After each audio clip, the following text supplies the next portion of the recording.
All right, guys, welcome back to Modern Day Debates. We got a good one for you tonight. Before we get started, like the video, share, subscribe if you're not. And big thanks to our debaters here for coming on. We got DebateCon 8 coming up in July, and that's going to be awesome. Get your tickets while you still can. And also, I would like to mention, if you didn't know, we are on TikTok, we are on Facebook, and we got a Clips channel on both of those, I believe. So yeah, check those out. Tonight's debate is going to be on should there be race-based reparations. We got Dr. Austin Julio Broughton. Did I say Broughton right? Yeah, and it's Dr. Julio. Like I always tell one, it's a nickname, folks. Relax. All right, he's on the pro side of that, and then we got Mr. Robert Noerr on the no side of that. And without further ado, we're gonna get into it. We're gonna do 5 to 10 minute openings. If you guys want to take the whole time, you can. If you don't have to, and then a 60-minute open dialogue, which can encase a rebuttal to each other's openings if you'd like, and then a 30-minute Q&A. Minimum. That I usually go a little longer because the audience is always engaged here. So yeah, without further ado, we'll hand it over to Dr. Julio. Get it started with a 10-minute opener, and I'll start your time when you start talking. All right. Well, first of all, I'm happy to be here, Rob. It's an honor to meet you, honor to be with you here. I'm glad to be on Modern Day Debate. So, ladies and gentlemen, I just want to read from the notes here. I want to begin by saying something very clearly. This conversation is not fundamentally about hatred towards white Americans. It's not about revenge. It's not about collective guilt. And it's not about reducing human beings down to skin color. This is simply about one thing: whether or not the U.S. government has a measurable responsibility for damages that it directly created, enforced, protected, legalized, subsidized, and prolonged over the course of centuries. That's a fundamentally different argument, because when people hear the word reparations, many immediately imagine emotional, racial conflict. But I'm asking a deeper legal, historical, and moral question. One of the first chief justices of our country said that a black man had no rights that he as a white man was bound to respect. That began a system that codified one thing: the thing of what Dr. King would call the thingification of the Negro.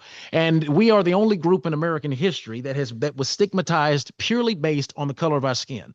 And when we were set free via the Emancipation Proclamation, we were given no initial land to cultivate, no food to eat. It was freedom, to quote Dr. King, it was freedom to the rains and the winds of heaven. And so for that was then over the next 100+ years, the system of Jim Crow economically excluded black Americans from equal economic and social uplift. And so what I think reparations should be is some form of a repair done to compensate us for the disenfranchisement that was legally codified at one point. I'm not sitting here arguing for $250,000 like Dr. Sandy Darity and everyone else. That would bankrupt the U.S. economy, and that is a foolish notion. There is a way, however, to get some form of a cash-based payment and land grants or targeted federal assistance for housing, targeted assistance for increasing black education, and even targeted marriage incentives, because the black community suffers from one of the lowest marriage rates in the nation. I think that if the government makes an effort to follow the initial plan set forth by Daniel Patrick Moynihan in 1965, that would lead to some of the greatest form of reparations we could see. You're never going to be able to make everybody happy, obviously. But I would just close by saying reparations doesn't always mean inflating the already 97% devalued currency that we have. It means acknowledging a grave moral sin and providing some degree of payment for it. If slave owners were compensated legally by the federal government, if President Johnson did not honor the reparations plan started by William Tecumseh Sherman, it's unpaid labor doesn't go well for me, not in my book, and I don't think it should for any of us. Then I'll just you can have the rest of that time, Rob. Okay. All righty, Rob, I will start the timer. I think you're muted, Mike. I just unmuted. All right, I just unmuted and it remuted. That's weird. All right, I'll start the timer whenever you start talking, buddy. Thank you so much.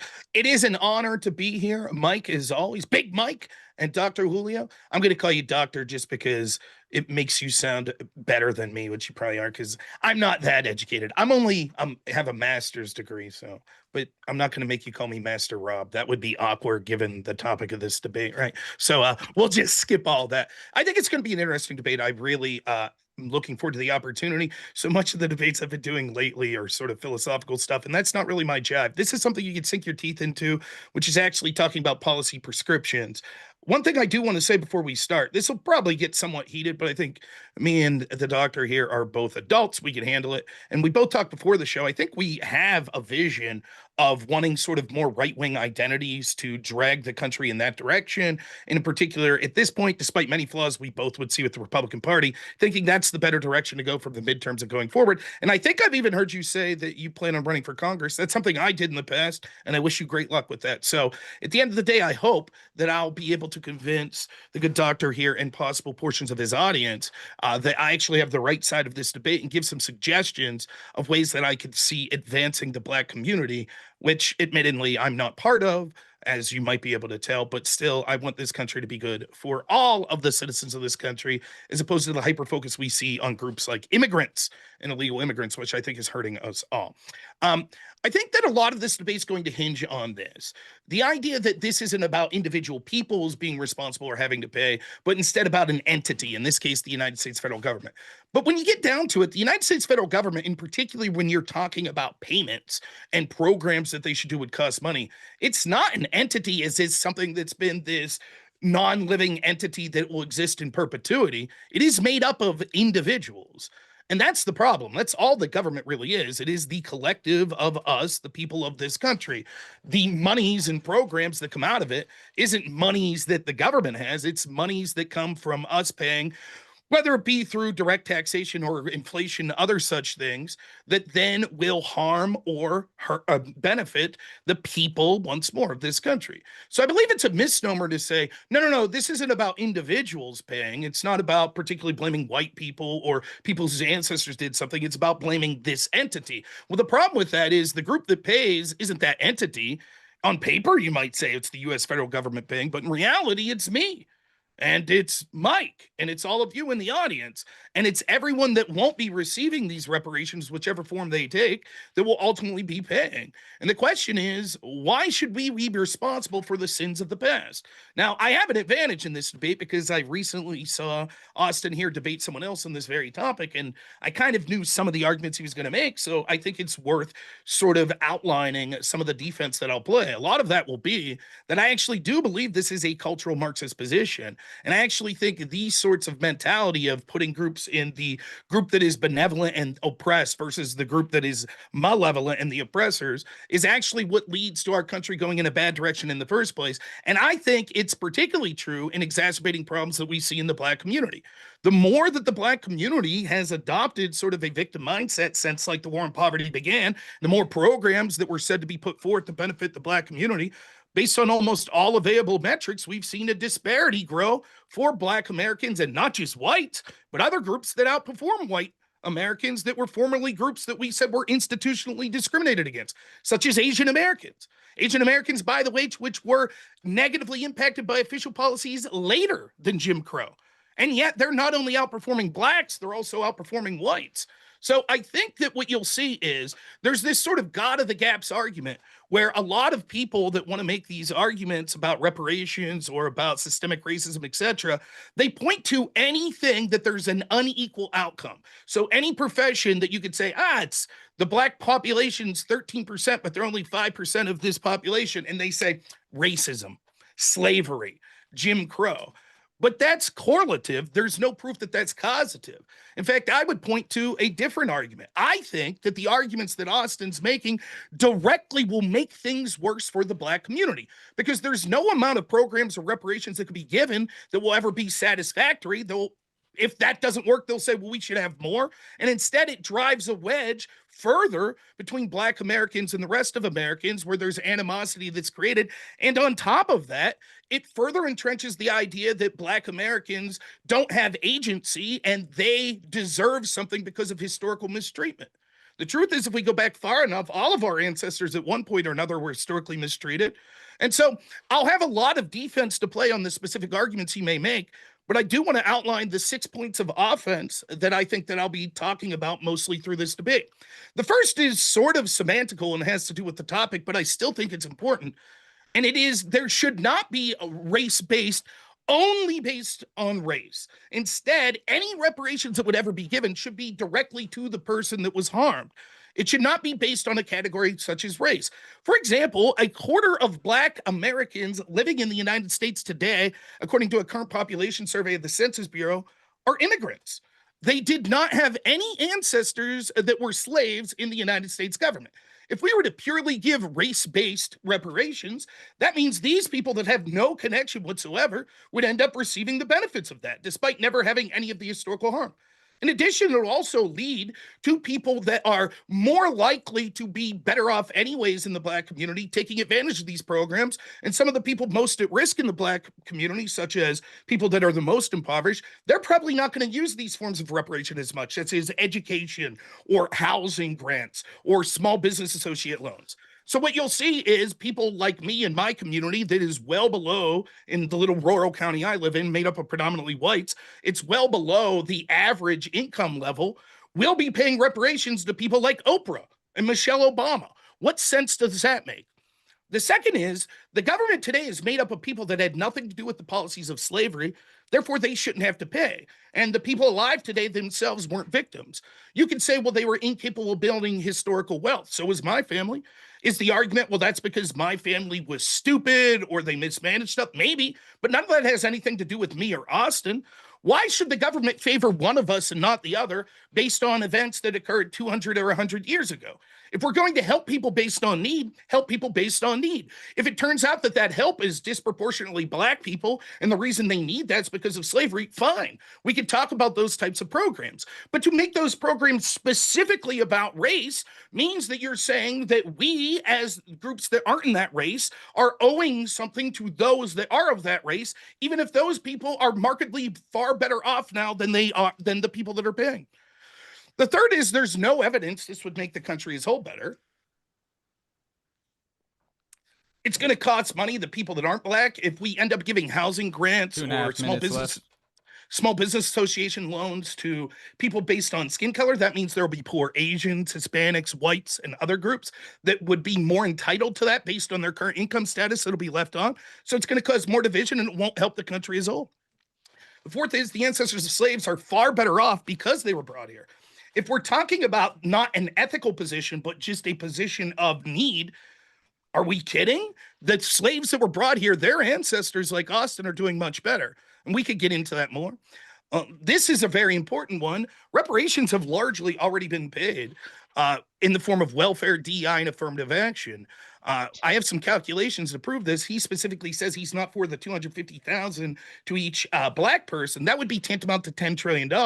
I'll argue that we've already given about $4 trillion in the form of different reparations to the Black community. The mere fact that Austin doesn't even include that in the conversation proves my point that no amount will ever be enough. There will always be calls for more.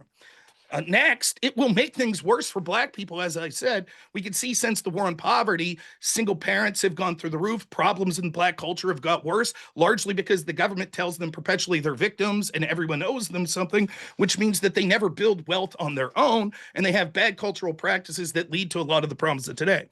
And lastly, the United States certainly isn't perfect, but we didn't invent slavery. We are one of the singular countries in the world that fought a war to end it. Much of Africa, where a lot of the ancestors of slaves come from, continue to practice slavery for many years and would still be doing so to this day, largely if they weren't forced from outsiders like European countries and the United States. So the point that somehow the United States is responsible today for this stuff is going to make things worse in the ways we said. And I think when you'll see when he talks about the position why this is important, he has a problem with the slave owners of the day, not their ancestors. And we should not have generational guilt where people that weren't suffered by this have to pay. It will never be enough. It will always make things worse. And things were on track and going better in this country. We weren't having this hyper-focused on particular racial groups being oppressed and continue to talk about oppression of the past. That's my opening statement.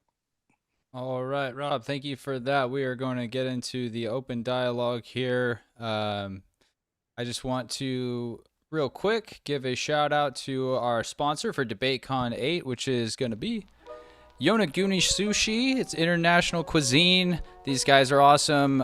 Sideshow Bob is our help over at the conference as well. So the owner of this restaurant is actually very deeply involved with DebateCon.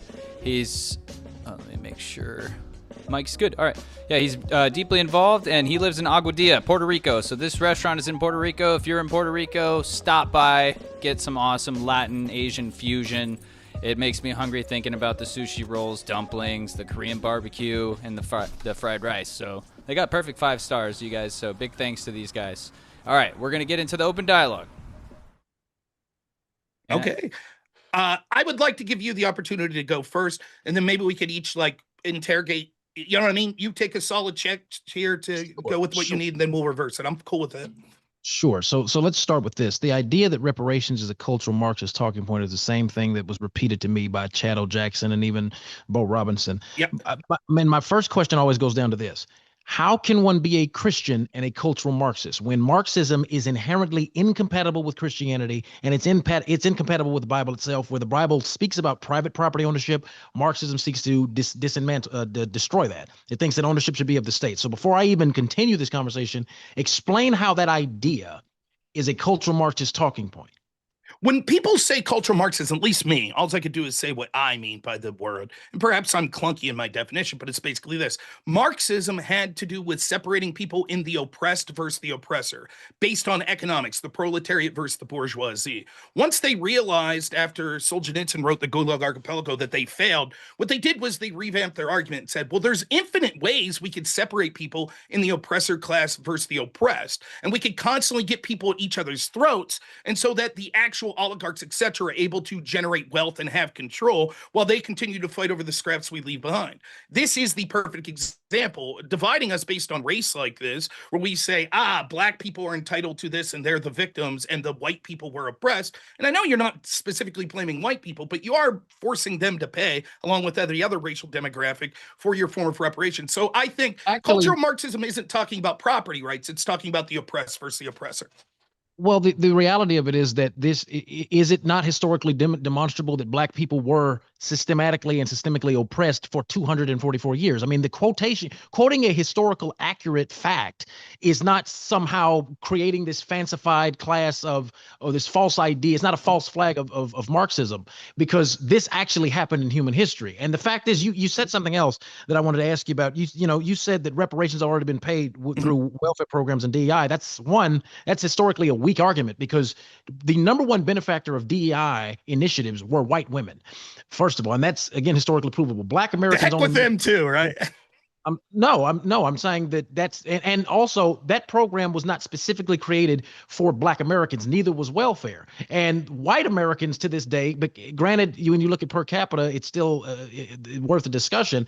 But white Americans still receive welfare at higher rates than Black Americans, and DEI again did not proactively benefit Black Americans at all. And this has been examined through the U.S. Department of Labor and Statistics. So, what makes you think that welfare or DEI is any form of reparations when it's not even specifically targeted to Black Americans? Well, so 2 questions there, and I'll try to answer both. The first is, of course, talking about a historical fact, it doesn't make you a victim or anything. Of course, I would never make that argument. The problem is when you cite historical facts that only paint one side of the picture and say that some 250 years later, that means that the people that weren't directly suffered under that now are perpetual victims. That's where the sort of cultural Marxist oppression narrative comes. Similarly, I don't think I'm a racist if I want to talk about Black crime statistics. I could use those crime statistics to then paint a racist, I don't want any Black people in my community. That would be a way to make that racist. So I have no problem with people addressing it. It's the fact that they have an agenda to paint Blacks as an oppressed group and say that they're entitled to things, and they point to that historical facts. We could point to the historical facts of the treatment that Africa did of the African people themselves and talk at great lengths what likely would have happened to the ancestors if the transatlantic slave trade never occurred. We could, while we're talking about U.S. slavery, mentioned that there was slavery all around the world, and it's not that they created it. We could say even in the transatlantic slave trade, the vast majority of it went to South America, which is people that we would consider more Hispanic than whites. But all that's left out, and there's this hyper focus that's put on the European descendant countries largely, that they somehow are responsible for the sins of their forefathers, and we have to be ashamed. I'm not ashamed. I'm very proud. Although there are dark spots in the history of the United States, it's the greatest country ever created and has led to the point we are now. And I'm glad we could fight in the same side pushing right as opposed to left, but I'm tired of the narrative that it's something we have to be ashamed of and hyper focus on only the negative. To the second question, the idea of welfare, I just think that you're fundamentally incorrect. So I crunched some numbers here. We can go through them if you like. So according to the U.S. Census Bureau program, we can see that on average, white non-Hispanics pay about $3,300 to $4,000 more per person in federal taxes than blacks a year.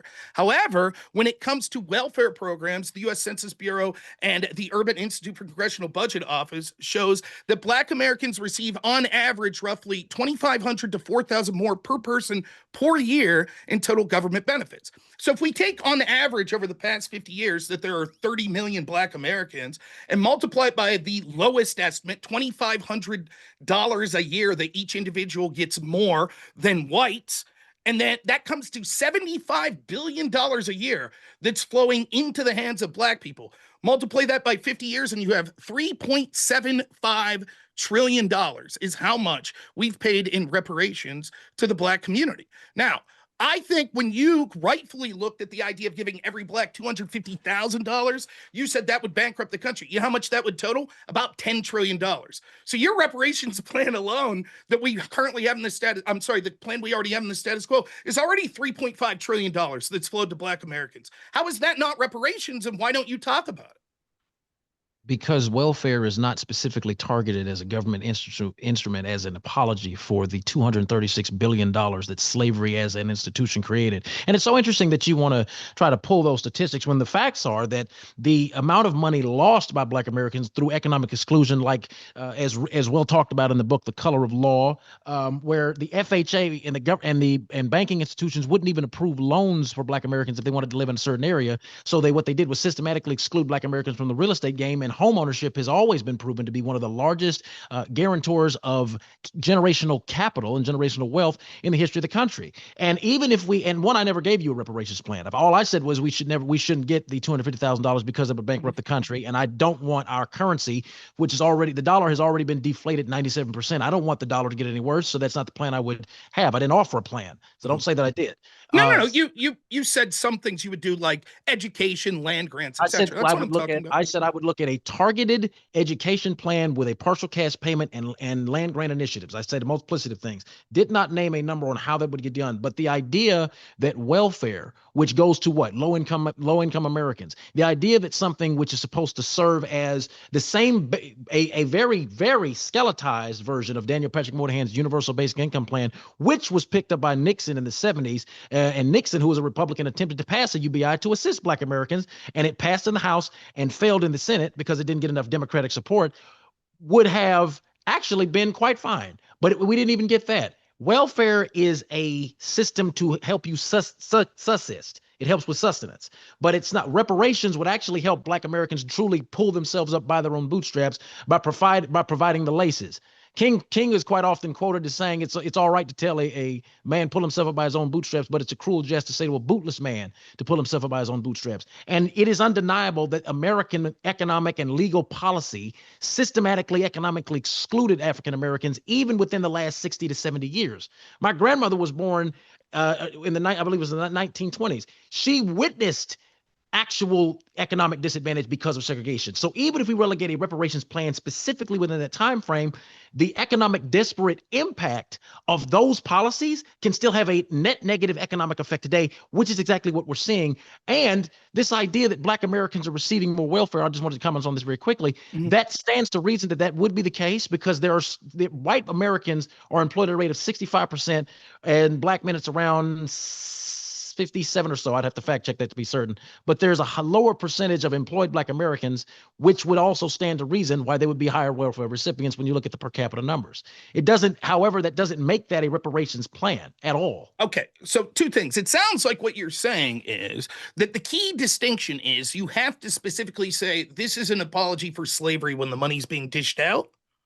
No, that's not the only thing that I'm saying at all. But it seems that that's the key point. That's not enough. That wouldn't be enough money, period, first of all, based around the economic capital that slavery itself generated. Again, slavery generated $230 billion for the U.S. economy that slaves got no percentage of. None. That's okay, not. But nonetheless, if not the same thing. If they've received $3.75 trillion in the past all Black 50 Americans years, received? What's that? Have all descendants of chattel slavery received any piece of that money? No, It wouldn't matter. It wouldn't matter. See, would again, matter. this is the point, right? So let's start with this. And there's a lot to get to what you said there.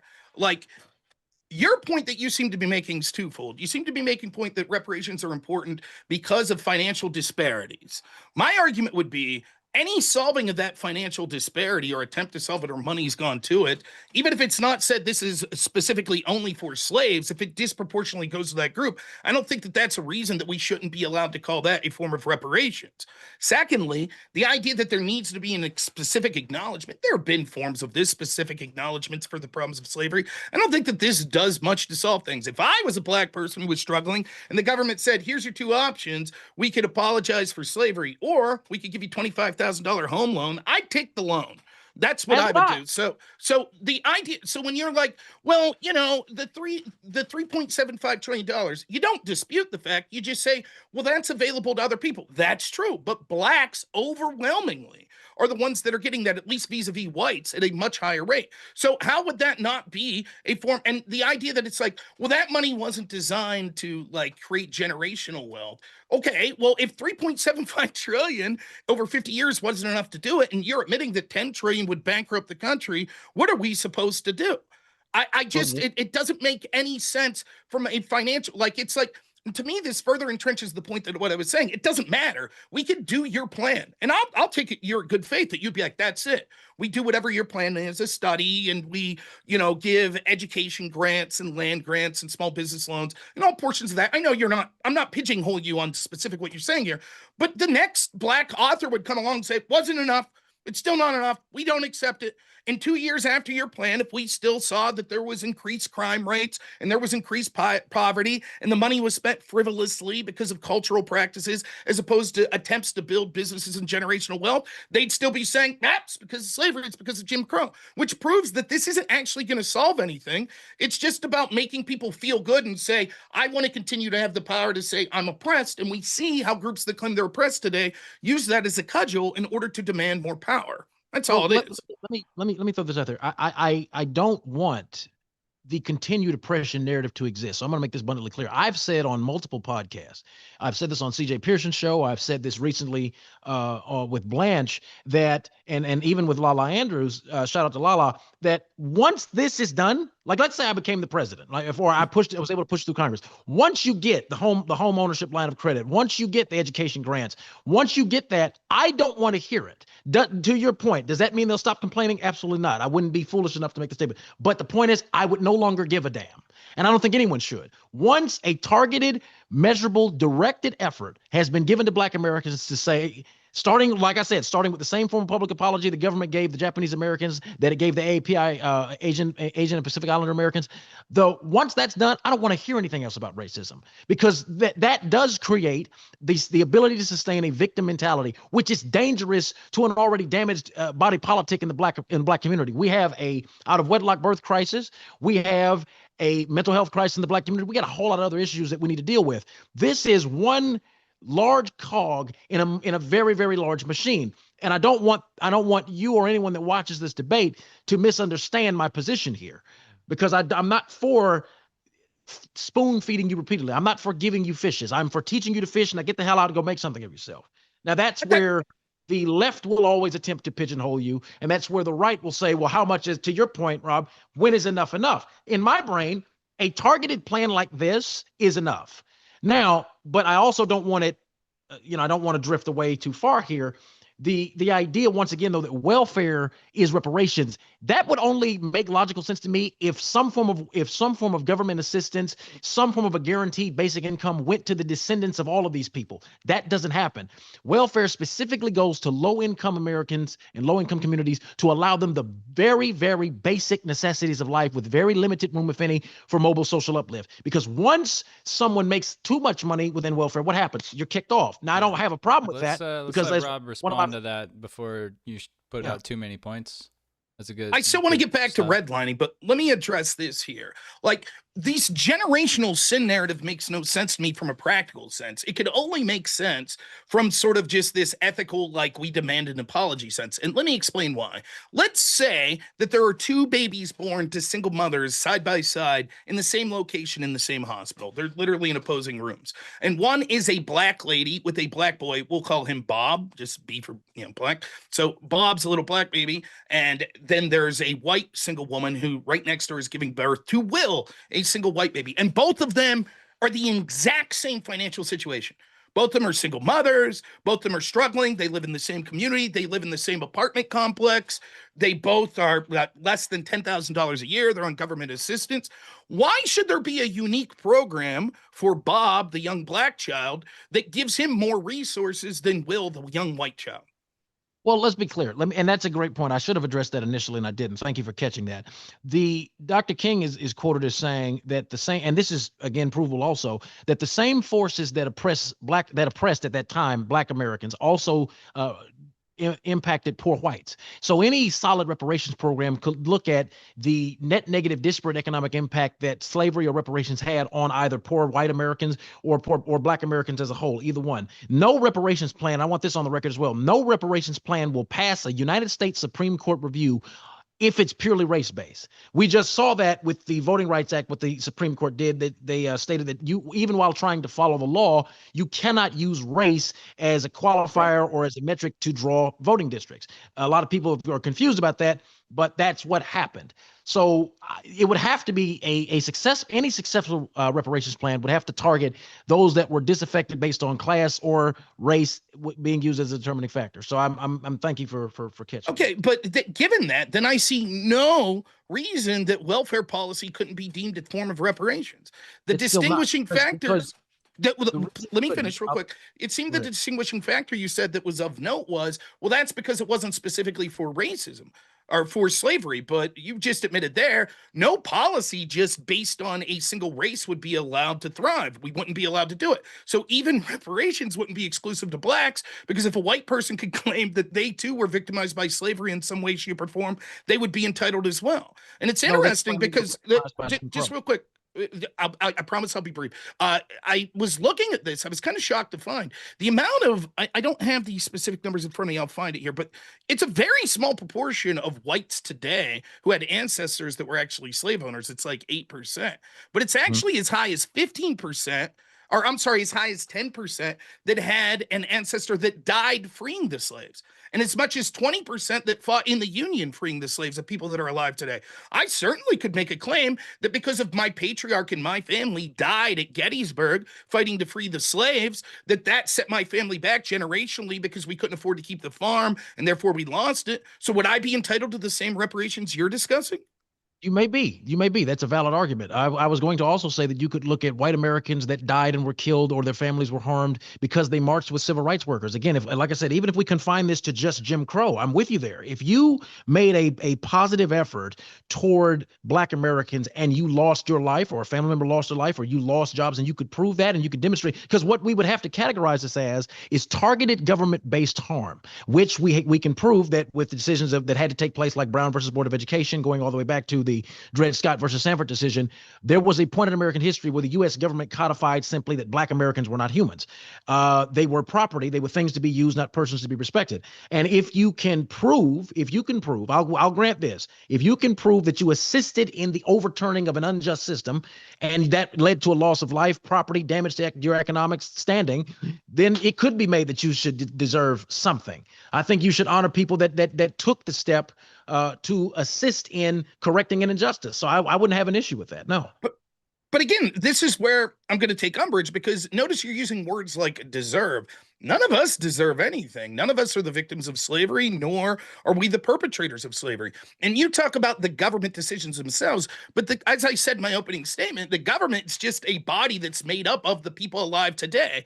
And so, for example, when you're talking about the payment of, that's just a collective of all of us that are taxpayers. Some white, some black, some immigrant, some Hispanic, some Asian, etc. It's a big milieu of people. And the idea that they should have to put into a pot people that we think deserve things for historical oppression quickly spirals out of control. There's no shortage of people that could claim that they were aggrieved by the government.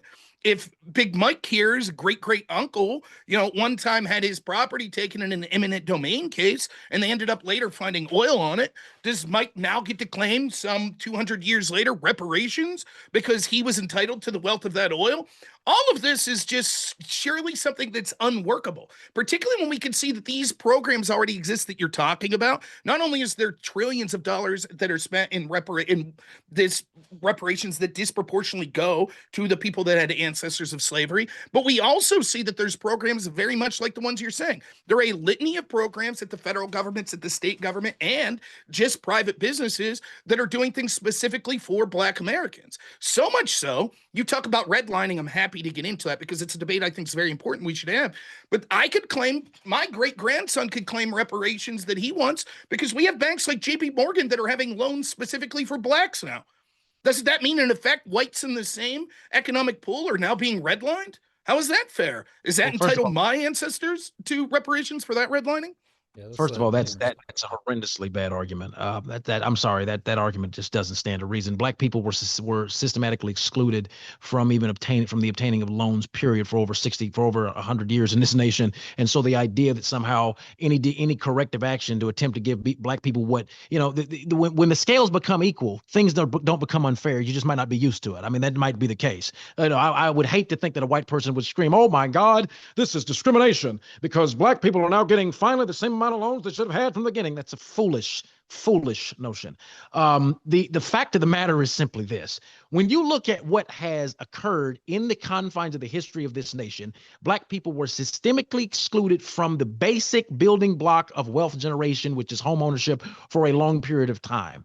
So if you, again, confine what I'm saying, even if you took out slavery, which again, you shouldn't, but let's say we are, you confine it specifically to the Jim Crow era, after post-Civil War, post-Reconstruction, you confine it to the Jim Crow era, and Black people still deserve, yes, something as an apology and a economic corrective action. That's what DEI's original intent was supposed to be. And it's so interesting because it didn't cost the nation 1 penny to integrate a lunch counter. It didn't cost the nation 1 penny to guarantee the right to vote. And the United States of America has spent more than $173 billion, for example, on the war in Iran. It's always, when we have to go to war, the money it falls from the sky. When it's time to actually combat poverty, and I'm going to say this last point, I'm going to be done. Now we have to go find the money. Even going back to the war in Vietnam, at that time, the United States spent $100,000 for every Vietnamese soldier we killed. Yet at the time, the U.S. government was only spending around $53 to actually, for every person in the country that was classified as poor. So even with you said it was about $10 trillion we're getting from welfare. The majority of that money, I would imagine, and we can look this up, is going to administrative costs, and very little of that money actually dwindles down to the end consumer, which is the disaffected class living in the impoverished conditions that keep them on welfare. So that this idea that the government, it would cost too much money, it's nonsensical. We know where the money is in one area, but when it's time to combat poverty, it disappears. Okay, so a lot to say there. First, you're sort of wrong. I said 3.75 trillion, not 10 trillion, but that's literally just the Census Bureau looking at the actual cash that gets to the actual recipients. And the median, on the average, what we see is that Blacks receive 2,500 to 3,300 more than whites per capita, per person, right?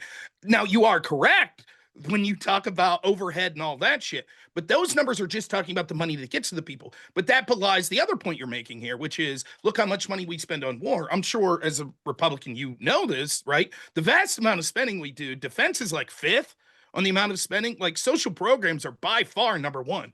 We give a shitload of money out to people in all sorts of programs, whether it be Medicaid, whether it be SNAP benefits, whether it be different forms of welfare benefits. So again, we can see that over the past 50 years, the net benefit to the Black community has been $3.75 trillion. And that's just if we take the dollars. That's not to take a bunch of other things like affirmative action opportunities, DEI opportunities, and a bunch of other things.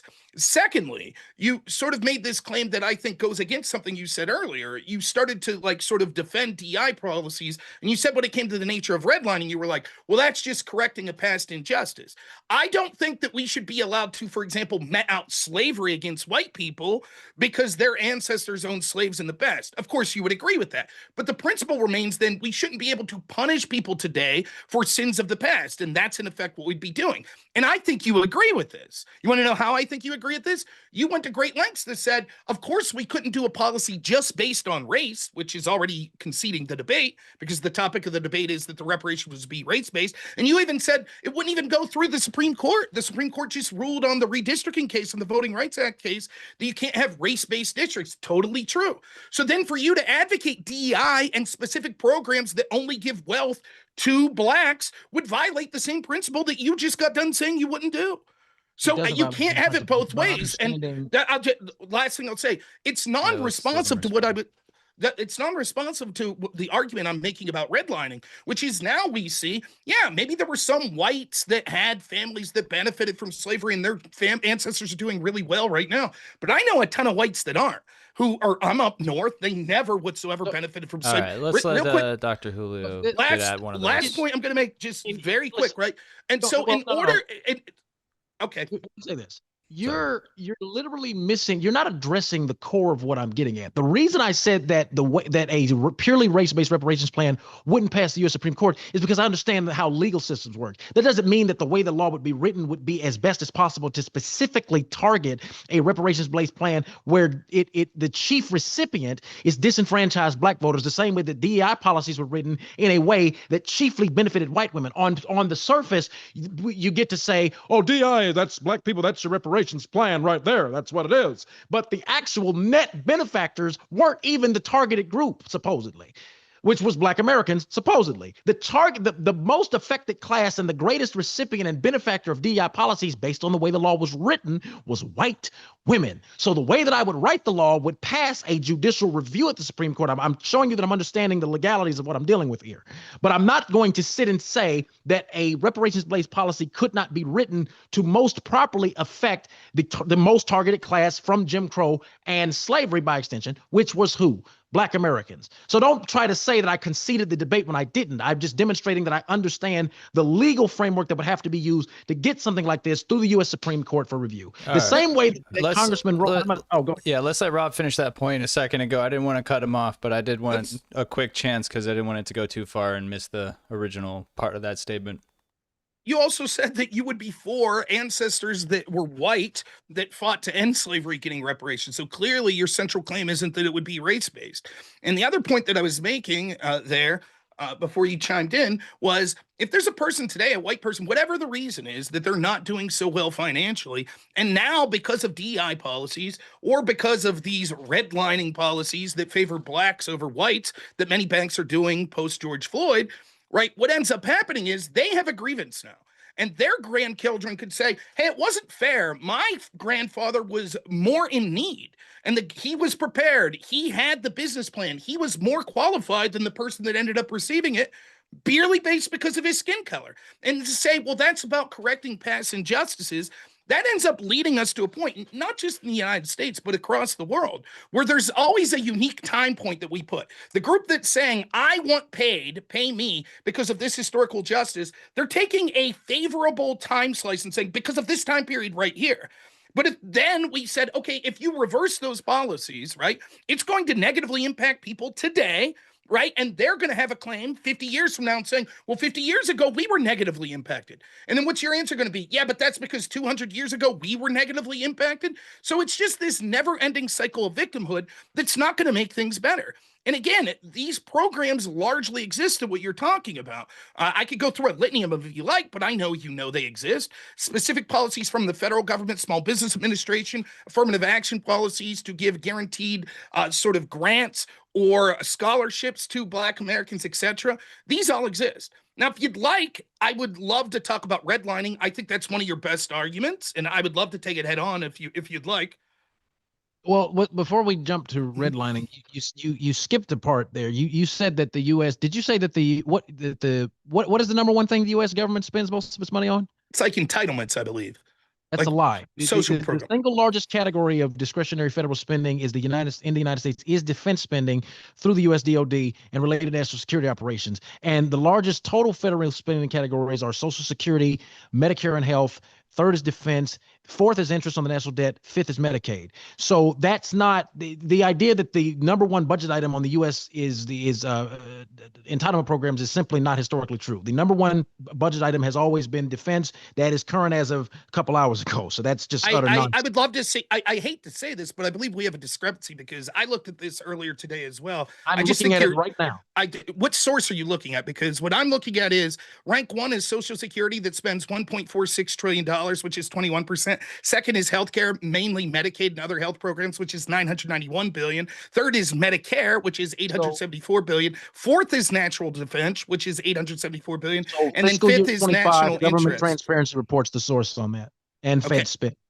Okay, what was it? Government. So it's Government Transparency Project, published March 13th, 2026, and Fed Spend, and USA Facts. There's three sources that confirm the same information. Can you just put one of them on screen? I'm cool. If I'm wrong, I'm wrong. But everything I've read here recently, I'm looking at it on my even politicians agree with this. I'm looking at it. The government. I can't put it on the screen here, but it's the government. Mike, it's the governmenttransparencyproject.org. And it was the breakdown of department by department breakdown of fiscal year 2025 spending. It says in fiscal year 2025, the federal government spent $7 trillion. Three agencies alone consumed 2/3 of it, and it was the Department of Health and Human Services, Social Security Administration, and the Department of Defense. They accounted for 66.8% of all federal gross spending. Okay, I'm going to try something. I'm very bad at this, but I'm going to try to share a source. You want to share your screen? Yeah, let's see if I can get this to work. Where is it? The very bottom of the file. I for some reason have an immense amount of trouble doing this. I don't know why. I'm not going to be able to do it. I'll say this. I am reading directly from the United States Treasury, fiscaldata.treasury.gov. And this says for the fiscal year 2026. So the last year is 2025 that it has. It says U.S. government spending, fiscal year 2026, top 10 spending by category and agency. Number one, 22% of all spending, Social Security. Number two, net interest. Number three, health. Number four, Medicare. And number five, national defense. Now, I don't know how we could pass this. I would suggest the audience look up themselves. I don't think either of us are intentionally lying, but I wonder if your source is somehow different or if you're reading the data incorrectly, because everything that I've checked going back years has showed this is the case, that defense is not in the top. It's not the top one. Nonetheless, I don't think it's a very important point for the gist of the debate.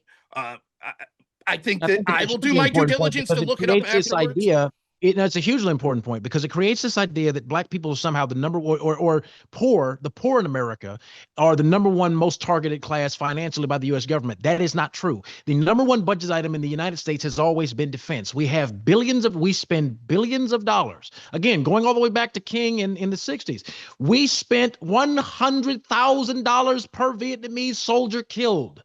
And we spent $53 at that time on people in the U.S. classified as poor. This is why Smedley D. Butler wrote the great essay that said war is a racket. It is the ultimate economic activity in America, for it is the one where the profits are only reckoned in dollars and the losses in lives. So war has always been the United States' number one budget item, period, point blank, end of discussion with it as regards to that. I think you're just fundamentally wrong. Let me make this last point. When we finally get to the point where the United States continues to stop or stops continuing to spend more money on war and the Department of Defense than it does on programs of genuine social uplift, then the three problems of excessive militarism and excessive crony capitalism will not be corrected. Period, point blank in the story. What I'm saying doesn't just apply to black Americans. Can you repeat that? I'm so sorry. I think that's important. You said when we have other things that spend more than war, we'll start to solve that problem? When we stop spending more on war than we do spend on programs of social uplift, we'll see better changes as a whole for all of the poor and the lower middle class in this country. That's my point.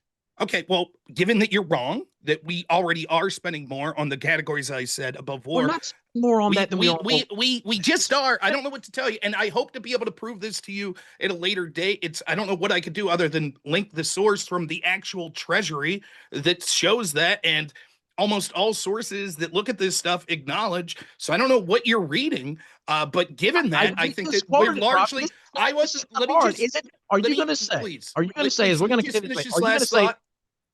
Go ahead. I would just say to the audience, I implore you, look it up yourself. Go to the Treasury. You'll see defense is like 4th or 5th, and it has been that way for a long time. And so, given his explanation, that means that we don't need reparations then, that we've solved the problem because now we're not spending the most on war. He's just mistaken that he thinks war is still and defense is still the top item. I just want to say we are 35 minutes into the open dialogue. Appreciate you guys being very generous with giving each other back and forth. I just also want to remind everyone, like the video, and we're going to finish this up here and go to the Q&A at about 20-ish. So, yeah, back to it. Go ahead, Dr. Julio, the floor is yours.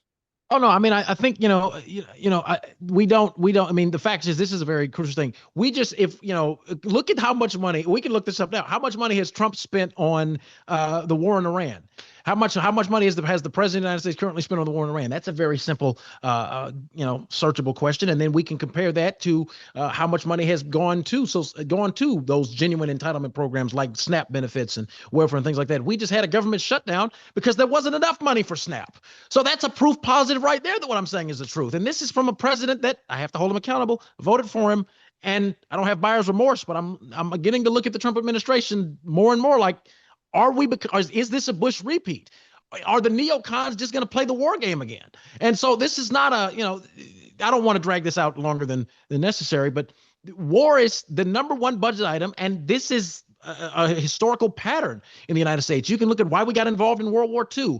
They claim that World War II brought us out of the Depression when we didn't even have to go through one if FDR would have never taken us off the gold standard. The same thing with World War I. The same thing with Vietnam. The first thing Lyndon Johnson did after the assassination of Kennedy was make sure that the United States was dragged into war, because war is always the #1 economic activity that the oligarchs want us to participate in.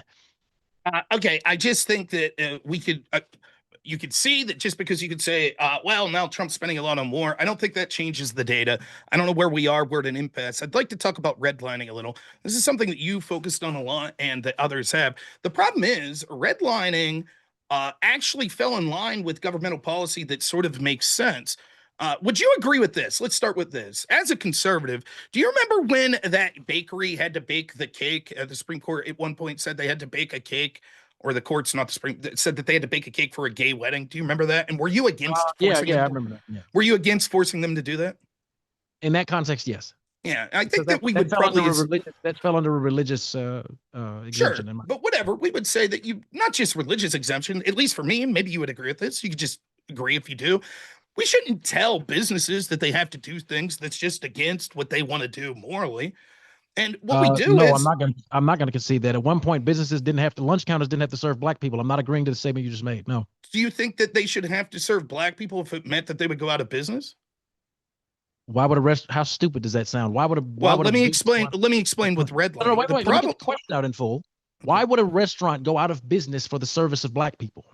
I said it because I'm drawing an analogy directly to redlining, because that's in effect what redlining was seeking to avoid.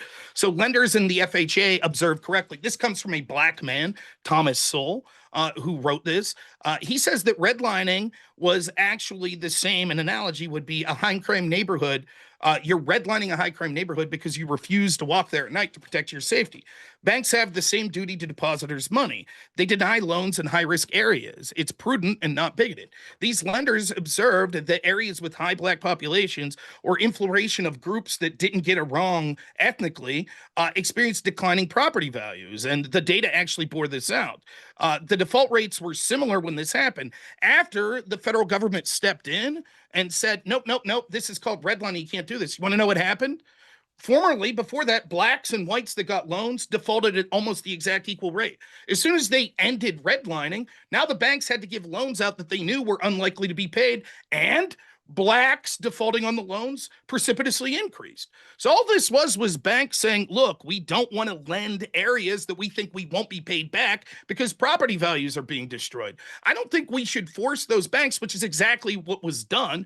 And now I'm not saying you have to like what happened there, but this was a very small percentages of loans that occurred, and it was done for a financial reason, not a bigoted reason. Why does that mean that now, in some point, hundreds of years later, or near 100 years later, right? Because it started in 1930s when they started looking at it, and it ended in the 60s. Why should now all of a sudden someone like me, who doesn't have any ancestors that were in the banking industry, right, didn't benefit from this whatsoever? Why should my taxes go to pay reparations? So wait a minute, because you said something about redlining, then you jumped to reparations. You're saying the quotation you gave from Thomas Sowell is what I need to address. Are Sure. you saying that Sowell was claiming, because I'm trying to make sure I understand what you're saying. You're saying that Sowell was claiming that the reason black people were not given loans is because they couldn't pay the loans back? No, I'm saying what happened was that it was leading to it, the property values being lowered, and that led to a less likely chance of the banks being paid back. And it was No, borne out what by, was leading to the last value thing of I'll the say, house? it's borne out by fact, because as soon as the federal government stepped in and said banks couldn't do this, the defaults for Black Americans went through the roof. You even brought it up at, last thing real quick, you brought it up in your opening statement. No, I'm asking you to go back to what you said. I'm trying to understand. Yes. What was causing the value of the homes to be lower? That there was racial disharmony. So what would happen would be, if you were a white community in the Jim Crow South that didn't particularly like blacks, then you weren't happy with whites moving in. Similarly, if you were a Filipino community and whites moved in, or a black community and whites moved in, that too would lower home values. We see it today with the concept of gentrification. For example, when whites try to move into inner city Harlem, we can see that that affects property prices there as well. Sometimes positive, sometimes negative, because the local population doesn't want people that are dissimilar to them and have different cultural practices living in their communities.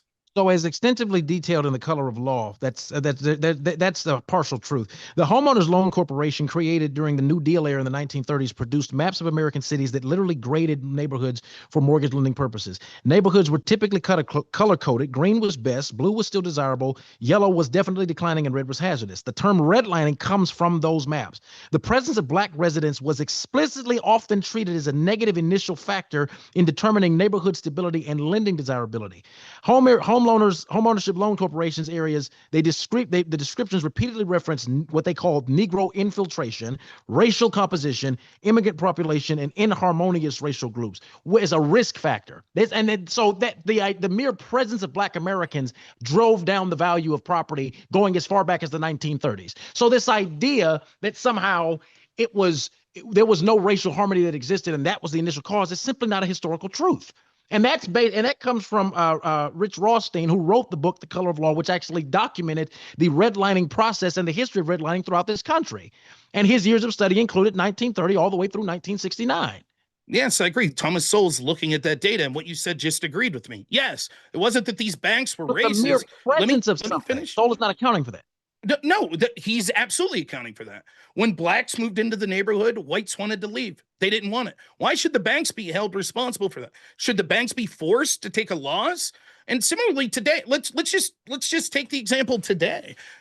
Certainly, I live in a predominantly white area, but certainly the blacks that I know that grew up in around this area culturally are more similar to me than they are different. And yet, if we all of a sudden had Section 8 housing that moved in, that brought in a bunch of inner city blacks, I'd move. Blacks are something like 47 times more likely to commit a violent crime against a white than vice versa. And Rob, so you're deliberately ignoring, though, which is amazing to me, when that's what the term white flight was. Homeownership values were driven down simply because black people wanted to live in a particular area. That in and of itself, I'm sorry? Yeah, I agree. We're in agreement. That in and of itself, that shows how the white power structure was able to systematically subjugate and regulate, both directly and indirectly, property value, which is a problem, because the only reason that white people wanted to move away and the reason white flight existed was because they didn't like black people moving into particular areas. So the entire rationale you just provided has a literal racial underpinning, which is another reason that black people were not able to not pay back the loans, not able to move into certain places without their home value being labeled the same as whites. And this is yet another reason why some form of reparations to combat redlining is a logical point. Okay, so Two things. One, I'm not disagreeing with you. I'm saying either legitimately or illegitimately, at the time, whites didn't want to live around blacks. Perhaps they thought that there would have been crime that came in. Perhaps they were just racist jerks and there wouldn't have been increased crime. That's irrelevant to the story of the banks and the federal government. And whether or not this, let me finish. What you're saying is there were individual racist white people, but you're not saying that we should have to pay reparations today because there was some Jim Crow guy in 1930 that was racist against a black. You're saying it's because of these banks and these government policies. And what I'm telling you is we would be in agreement that we wouldn't force a bank to lend money that they knew they were going to lose out on. And when the government stepped in, guess what happened? The defaults actually went through the roof, particularly with Black Americans. We can see this in the 2008 financial crisis. One of the things that happened were banks, this time because they were playing a shell game, decided that they would be able to intentionally give loans to people that they knew would be incapable of paying back those loans.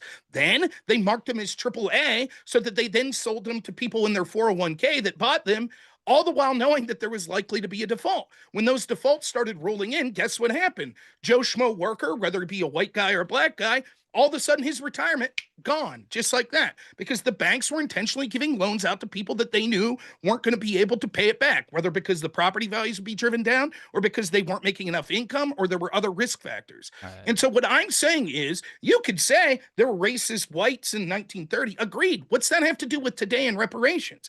And we can see the inverse of this is true. Whites are damned if they do, damned if they don't. If they say we don't want Section 8 housing in our neighborhood, they're racist. If they say I love Harlem, I want to move in there, then they're gentrifying and they're racist. It's also tiresome, and it just shows that the actual way to deal with this isn't by trying to have. Now the suggestion is we actually have redlining against whites. All right, Rob, and when let's I bring let him it up, respond to one of those points. Last point, real quick. We have redlining against whites, and when I bring it up to you, you're just like, so what? It's to solve historical inadequacies. So why shouldn't my grandchild be able to complain about redlining against whites that's occurring today? Thank you, sir. Because for one, I mean, this is the chief thing. This is another chief thing. White people not only systematically kept property values low, they also attacked black businesses when they began to be started up. I mean, you have to go back at the Tulsa Massacre. You have to look at what happened to Black Wall Street. The reason your white grandchildren wouldn't be able to complain about some sort of quote unquote reverse redlining policy is because the net of it is white people have historically controlled and dominated the economic, socioeconomic, and political power structure of this nation for 244 years plus. So this idea that somehow your grandchildren would be disaffected or disenfranchised by some policy that is meant to help a previously generationally disavowed and negatively affected minority is simply nonsense. And that's the only response that I have to that. No, but the point is that I have no problem if you say this particular person was aggrieved. Like if we jail someone, right, and it turns out they were innocent and the government screwed up, we pay them for that. I get that. What we don't do is pay 3 generations later. We don't do that. That's nonsensical because what happens is a never-ending loop, right? Because if we pay now, we say because of historical oppression. I have nothing to do with that. You have nothing to do with being the victim of that.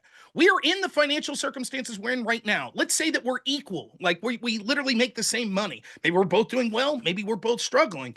Your reason might be because of bad things that happened to your ancestors with the U.S. government. Mine might be that my grandpa was a drunk and he spoiled the land and the business that was given to him. What's that have to do with me or you? So when you say, well, because of the actions of my grandpa and your grandpa, now I need to be negatively affected and not get the same access to resources as you, then my grandchild will say, okay, if I go back immediately 2 generations, I've been negatively affected, and your grandchild will be able to be one that benefited. So my grandchild will say, that's not fair. And just because you say, yeah, but if we go back 200 years earlier, who cares? The impact right now from 2 generations ago is bigger than the impact from 10 generations ago. So it's never ending. And there's all sorts of problems we won't be able to get into in the scope of this debate because of the time. But there's just this assertion that the problem with the wealth disparity is because of Jim Crow. That's just not true. And in fact, I think it's more likely because of these programs. For example, Asian Americans outperform whites and blacks. We had alien land laws and yellow peril and citizens bans. They were legally classified as aliens and eligible for citizenship until the McCarran-Walter Act in 1952. Most of the time not allowed to own property. That's well after Jim Crow. Most of Jim Crow ended where blacks were allowed to own property. So the idea that then all of a sudden now they're outperforming whites and this was a white supremacist society or a society set up to benefit whites, then how are Asians doing better? The answer you previously gave was they were immigrants and therefore they're given beneficial programs. Couldn't be further from the truth for Asian Americans. Most of their ancestors faked the Alien Exclusion Act, faced these yellow laws that said that they couldn't own land and couldn't be citizenships. They're doing amazing because they didn't embrace the victimhood mindset and say the government owes us this stuff. They achieved on their own. And had blacks done that 70, 80 years ago, instead of relying on welfare and the war on poverty, they would be in a similar situation most likely. Well, first of all, there's a huge factor that you deliberately skipped over when you talked about how Asian Americans had success. They're also one of the highest married groups in this country, per capita or overall. I think they have a marriage rate of about 86.78%. So what you're doing is now attempting to conflate the success of one group without looking at the total story. I can't let you do that in this debate. Good try though. That was cute. You look at Asian Americans, you look at Indian Americans. They have some of the highest marriage rates in this nation.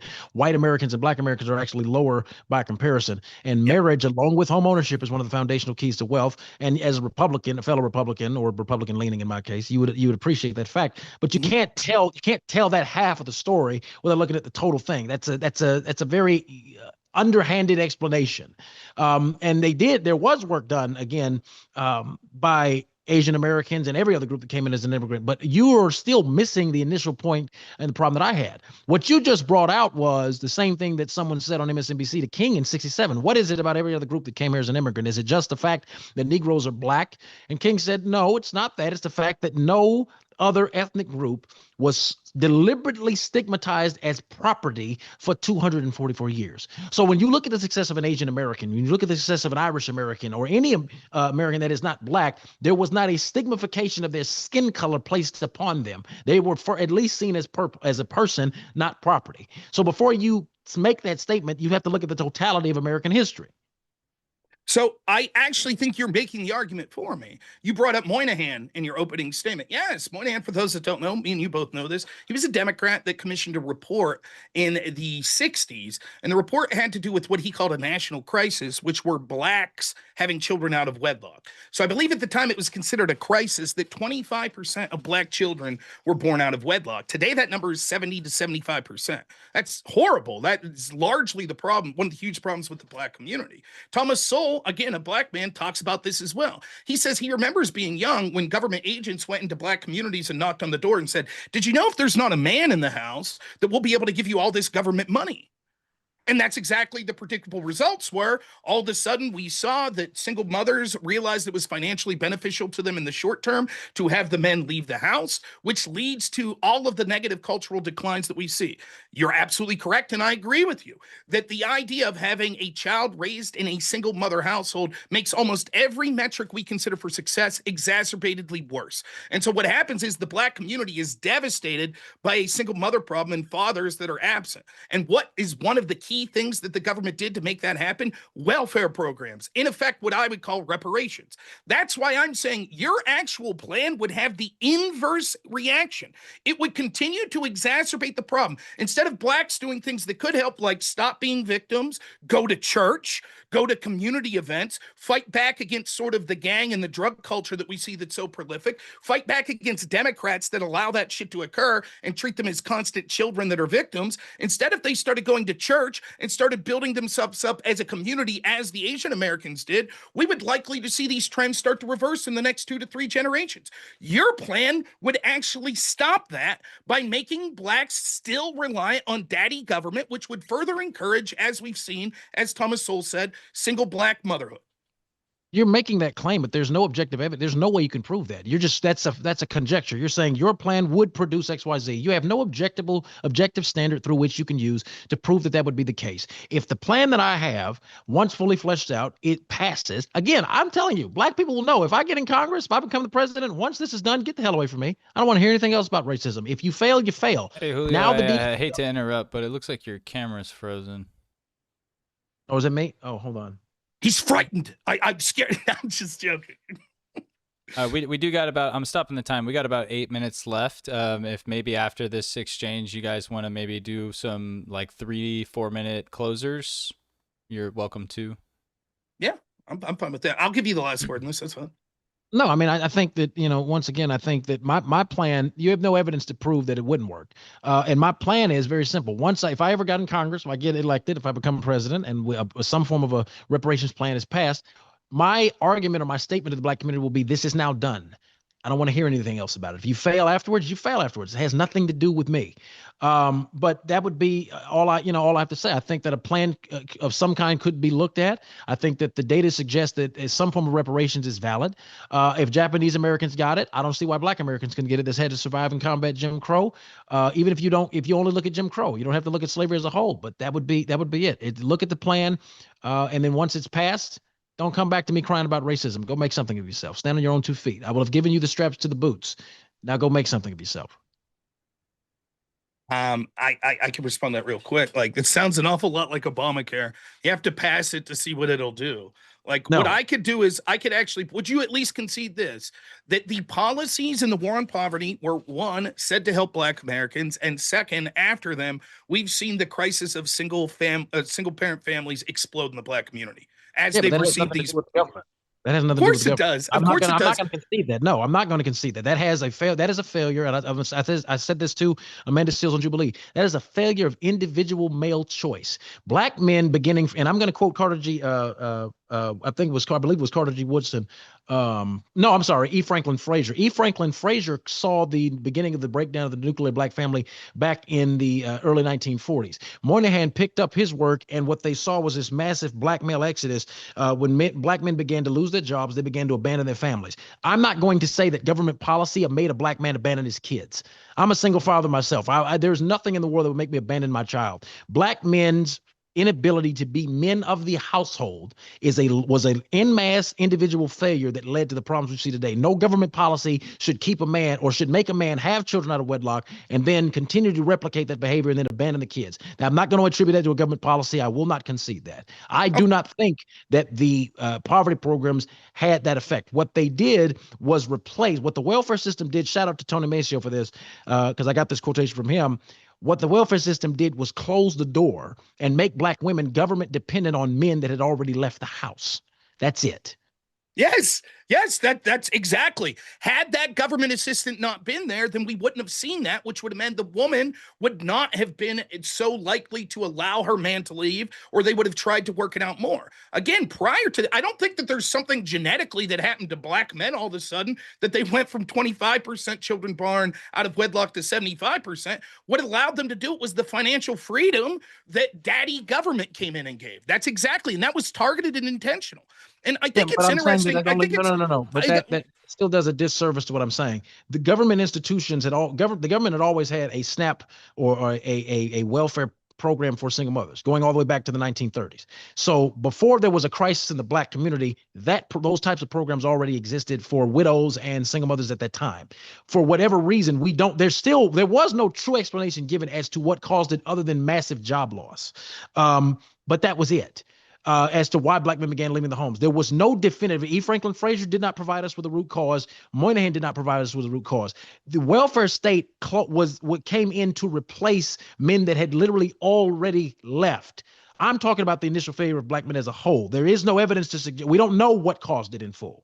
Not from the sources of the So I'll just say this. I think that it is quite coincidental that as soon as these policies went in that allowed financial assistance to single parent families, that all of a sudden we saw an explosion in single parent families. When you incentivize behavior, you're likely to get that behavior. But one thing I think is interesting. I don't disagree there. Come on, I gave you a decent chunk of. One thing I think is interesting, though, is a lot of times what I see, and we haven't delved a lot into this, but you have just made generalizations like, the wealth disparity is because of Jim Crow or it's because of slavery. Oftentimes what we see is anytime there's an unequal outcome that we just hear people say, it must be because this thing existed, this historical thing existed, that must be the answer. And what we see is that it overlooks things like culture, like biology, like community, like a bunch of other circumstances and says, it's just racism or it's just slavery. And then when I'm like, look, I could point to excellent evidence that shows there is a direct correlation, which would imply the causation for these sort of policies and then single motherhood, you're like, no, I don't accept it there. And so I think it's interesting because I think we should go through a fine-tooth comb and all of these claims that the inequities today are because of redlining or Jim Crow or slavery. And I just don't think that's true. And I think you give away the game there somewhat. Who's to say that the exact same cultural failures that allow black men in mass to just be like, I don't care, I'm not going to man up and do this, wouldn't mean that they'd make the same poor choices if all of a sudden we gave them some sort of financial compensation for reparations? And we can Well, first see of all, it when we wouldn't be give people accidental. these monies that don't have a vested cultural or educational sense in investing for the future, oftentimes all they do is self-harm and harm their communities. See the homeless population in places like San Francisco. The more money we give them, the more drugs they do, the more crime that comes, and the less their life expectancy comes about. So I just I don't know how your defense could just be like, well, there's a problem with black men, and therefore we need to give them more money. So once again, I want to make this clear. One, there's been so much of discussions in the black community as to the net negative effects of the welfare state. So I don't think we would see that. We wouldn't see that. I'm not going to let you make the claim that there's nothing that would prevent black men from making the same bad decision. First of all, the black birth rate is decreasing. Black women have been doing some of the most fantastic work of holding black men accountable for their failures on the internet. Now, I don't know if you've been watching a lot of those. Well, you probably wouldn't watch a lot of those podcasts, but if a reparations program of some degree was given at this point in the black community's history, I think we would see massive straightening up of black men and black women. The Generation Z has become, and I'm willing to bet the future generations, they have become more church conscious as a whole. They become more religiously centered as a whole than previous generations. So I think that the up and coming generation of black men and those of us that are still here today would not have the net negative. The impact wouldn't be negative as you're attempting to insinuate. I disagree You're fundamentally. going to insinuate it sounds good. I mean, of course you're going to disagree, but there's no way you can prove that. That's just pure conjecture. Well, but there's no way you could prove your side of it. And when we're talking about forcing people to pay for a program after we've already put $3.75 trillion just in financial assistance that disproportionately went to blacks over 50 years, it seems like a tough road to hoe that you're going to expect people to say, I can't prove it. Maybe you're right. Maybe I'm right, but we should do it. I just don't think that's the case. And even you admitted that the likely outcome is all of the sort of Democrat-leaning blacks or the people that speak up in those communities would say it's not enough, which is the vast majority of blacks. I appreciate and will take you at your word that that's not something you would do. But I think that we've allowed people to get away with a lot saying that like all of these programs are why there's inequity. Again, I'm the only person providing comparative evidence. When I look at Asian Americans, I can see that they were through law restricted well into like the Jim Crow era, couldn't own property, couldn't be citizens, etc. And because they didn't adapt this professional victim and say, oh, we, are entitled to all these, things of this nature, they're doing amazing. So I just think, to me, it sounds like just sort of grievance politics and cultural Marxism. And it's just the same old story. Before these narratives came about, like during the Obama administration, whites and blacks and all other racial groups in the United States, every year were saying that racial tensions were smoothing and we were coming together more. And now all of a sudden, the more hyper-focus we have on these things, we cause more divisions. And if you're only looking at it through the lens of the black community, it creates animosity towards the black community. It really does. And people are getting fed up. They look at the significant problems in the black community, and I appreciate you're trying to solve those through instructing people to go to church, but the massive crime rates, the entitlement, the attitudes that's given in many of these communities, and they're tired of it. And it's going to get worse for the black community. And when whites are no longer the majority population and it's Hispanics, they ain't going to give a shit. They're not going to listen to this, but we're victims. They're going to say, fuck you. We had nothing to do with it. And we're going to treat you like shit because you're acting like shit. So I'm trying to steer people in the right direction, say, forget about that victimhood mindset, and let's do things that could actually benefit these communities, such as going to church, such as staying together as a tight-knit community, such as staying together as a household, and push for those instead of these grievance politics that's only going to lead to the same downfalls we see in the status quo. That's not going to lead to the same downfall. Again, that's pure conjecture. And I would just say this in closing. I think that the fact of the matter is, I also don't think that Hispanics are going to become the majority population. I think whites and blacks both will make sure that doesn't happen. Whites and blacks both will make sure that doesn't happen in this country. That's a cute attempt to do the Red Scare, if you will. But no, the fact of the matter is, when you look at what has happened in the history of this country, and you look at who who did unpaid work, because that's what this is really all about at the end of the day. The descendants of people that were massively disenfranchised for multiple generations, lasting with impacts lasting as long as my grandmother has been alive, because Jim Crow has only been gone for about 70 years. It is undeniable and it is irrefutable that something should be done. And I do believe that my generation and those that come after me will continue to see increases in the marriage rates. We are seeing higher church attendance taking place now in the Black community. We're seeing the pulling up by the bootstraps with our own laces now at higher rates than we ever did before. And Black people are the number one consumers in this country. Along with the problems that we have, do need to be fixed. We need to become not just consumers but producers. So I don't disagree with you there. But there's also room to walk and chew gum at the same time, to kill two birds with one stone, if you will. So I think that asking the government for something that was systematically stripped from us, I see it as the continuation of the work that Dr. King was trying to do. And once it's done, it's done. I'll just give a real quick closing as well, if that's cool with you, Mike, and then we absolutely. Yeah, we'll get into the Q&A. I'll just say this, like, one, I think that there is a fundamental, just like God of the gaps type argument where we blame all of these things, redlining slavery, for any disparities that we see or inequities that we see in different outcomes today. And I think that that's a misnomer. I think that we're likely to see, as we saw with the war on poverty, even if people are pushing for it that's well-intentioned, and make no mistake, I don't think the Democrats are. I think they push this, in the words of LBJ, so we could have these N-words voting Democrat for the next 100 years. And I do believe that the Democrats use these form of policies and conversations about reparations and monies that go to this community and the constant aggrievement in order to keep people perpetually sucking off the teat of daddy government. And so, obviously, until his exact plan would be enacted, we don't know. But there's all sorts of reasons that I think that you should prefer my argument in this debate. I'll go through them one more time very quickly. One, we didn't really get into this, but it shouldn't be race-based. Sort of acknowledges that when he says even white people should get reparations if they fought in the Civil War. So that's, to me, is a concession that I didn't say if they fought the Civil War. I didn't say that. I said they should get something if they assisted in the North fighting against slavery. No. In terms of Jim Crow, if white people lost their lives as a result of marching with workers in Jim Crow, again, I'm not going to confine reparations to that 250 plus years of slavery. Like I said in the beginning, I didn't want to interrupt your closing, but just okay. Nonetheless, then even then, if we accept that, that's even worse for him, because one, it still has the same thing, that it would imply whites would be entitled to reparations as well, and that limited status, which means it shouldn't be race-based. It should be based solely on people that could draw a line to being negatively affected.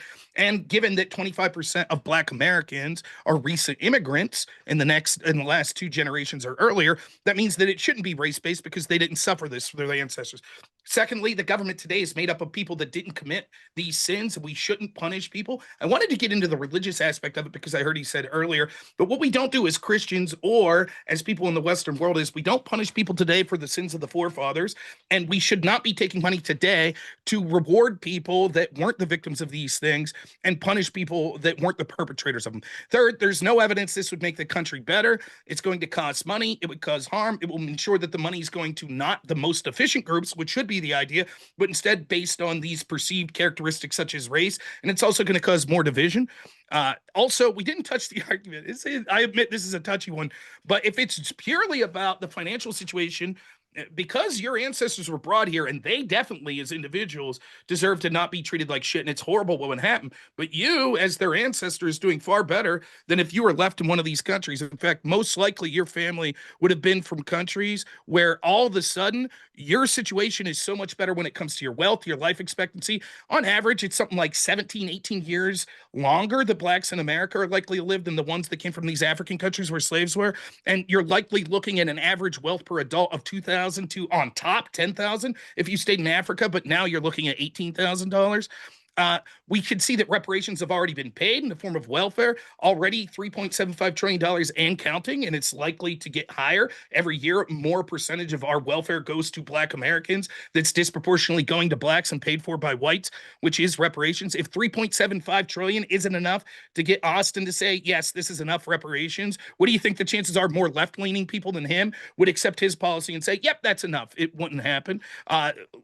Two more arguments. I think it's going to make things worse for Black people. We've been talking about that. It'll make them more reliant on the government, further entrench the victimhood mindset. He says things are getting better now. Great. Then the status quo is solving. Let's keep going with that, as opposed to reversing that, but with these reparations conversations. And lastly, I'm proud of my heritage. I'm proud of this country, the United States. We did not create slavery, but we fought a war to end it. And that wasn't occurring with ancestors in places like Africa. And I'm tired of these sort of narratives that's designed to denigrate people and their ancestors based on their ethnicity or skin color, or to denigrate the West as somehow uniquely evil, when we can see that many of these horrible practices in other countries still occur to this day. We are the greatest civilization that's ever lived. I'm happy to share it with people, but I'm tired of the idea that we have to be ashamed and solely focus on this shit when there's all sorts of bad shit going on. So this grievance idea of constantly going back to the past will never end. The best thing we could do is starting forward, pay people that were directly harmed, whether it be through a racial means or something else, and move forward and stop talking about repayment of the history, because it'll never end. And if we do that, and if blacks go the way that I think Austin's suggesting and go to church and become fathers and hold themselves accountable, instead of the narrative that the Democrats are largely portioned, which unfortunately Austin is here as well, that you're a victim and you deserve to be paid something from the federal government, I think things will get much better.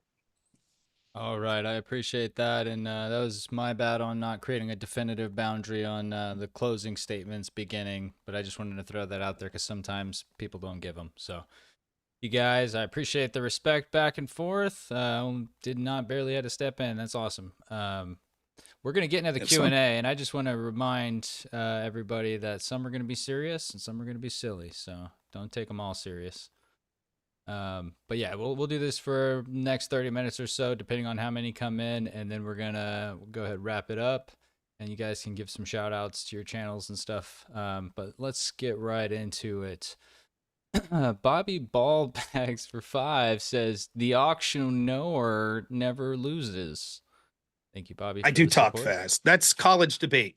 In college debate, you talk as fast as humanly possible so the other team can understand what you're saying. You only have 9 minutes to talk. So when you talk like this, and then unfortunately, when you get into the real world, you're still talking fast. My wife yells at me all the time. I really do have to try to convince myself to slow down, but I apologize. And Dr. Julio, if this is your first time on here, you're more than welcome to respond to any that are addressing Rob specifically after he gives his answer, and then vice versa, so he can respond to ones that might be specific to you. Absolutely.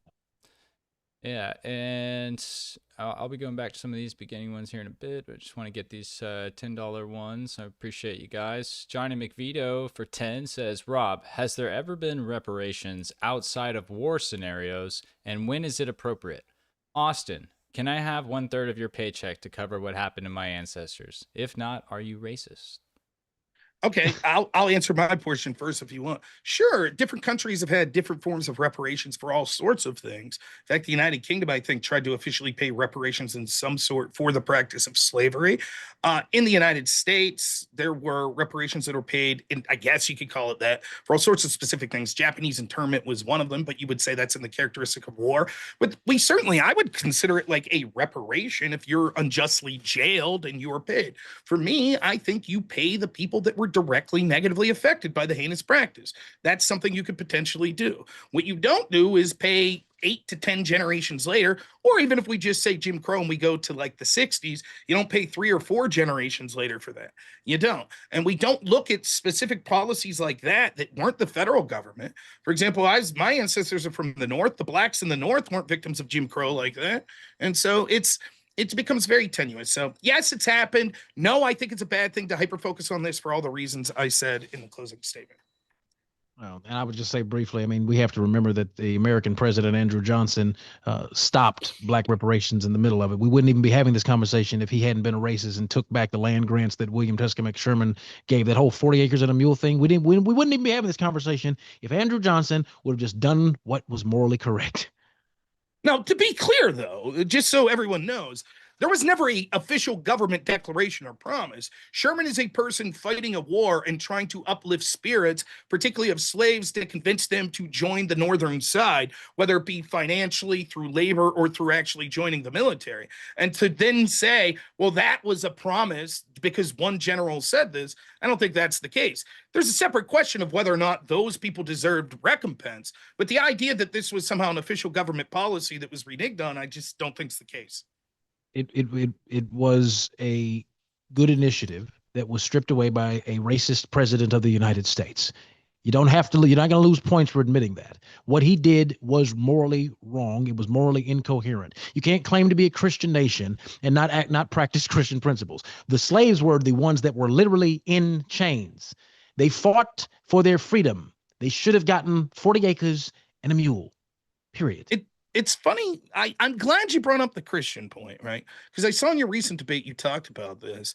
I think I think the Bible is quite clear in many verses, particularly in the Old Testament, that we do not punish people today for sins of the fathers, which is exactly what you're speaking to. So even if we accept that the Christian, real quick, even if we accept that it wouldn't have been a Christian thing to have slaves or to not recompense the slaves, it would also not be Christian to pay for reparations now. For example, Ezekiel 18:19-20 says, "Yet you ask, why does the son not share the guilt of his father? Since the son has done what is just and right and has been careful to keep all of my decrees, he will surely live. The child will not share the guilt of the parent, nor the parent share the guilt of the child. The righteousness of the righteous will be credited to them, and the wickedness of the wicked will be charged against them." This is a clear implication that we do not say that people today should be punished for the sins of the past, nor should your righteousness be rewarded for the people that come in the future.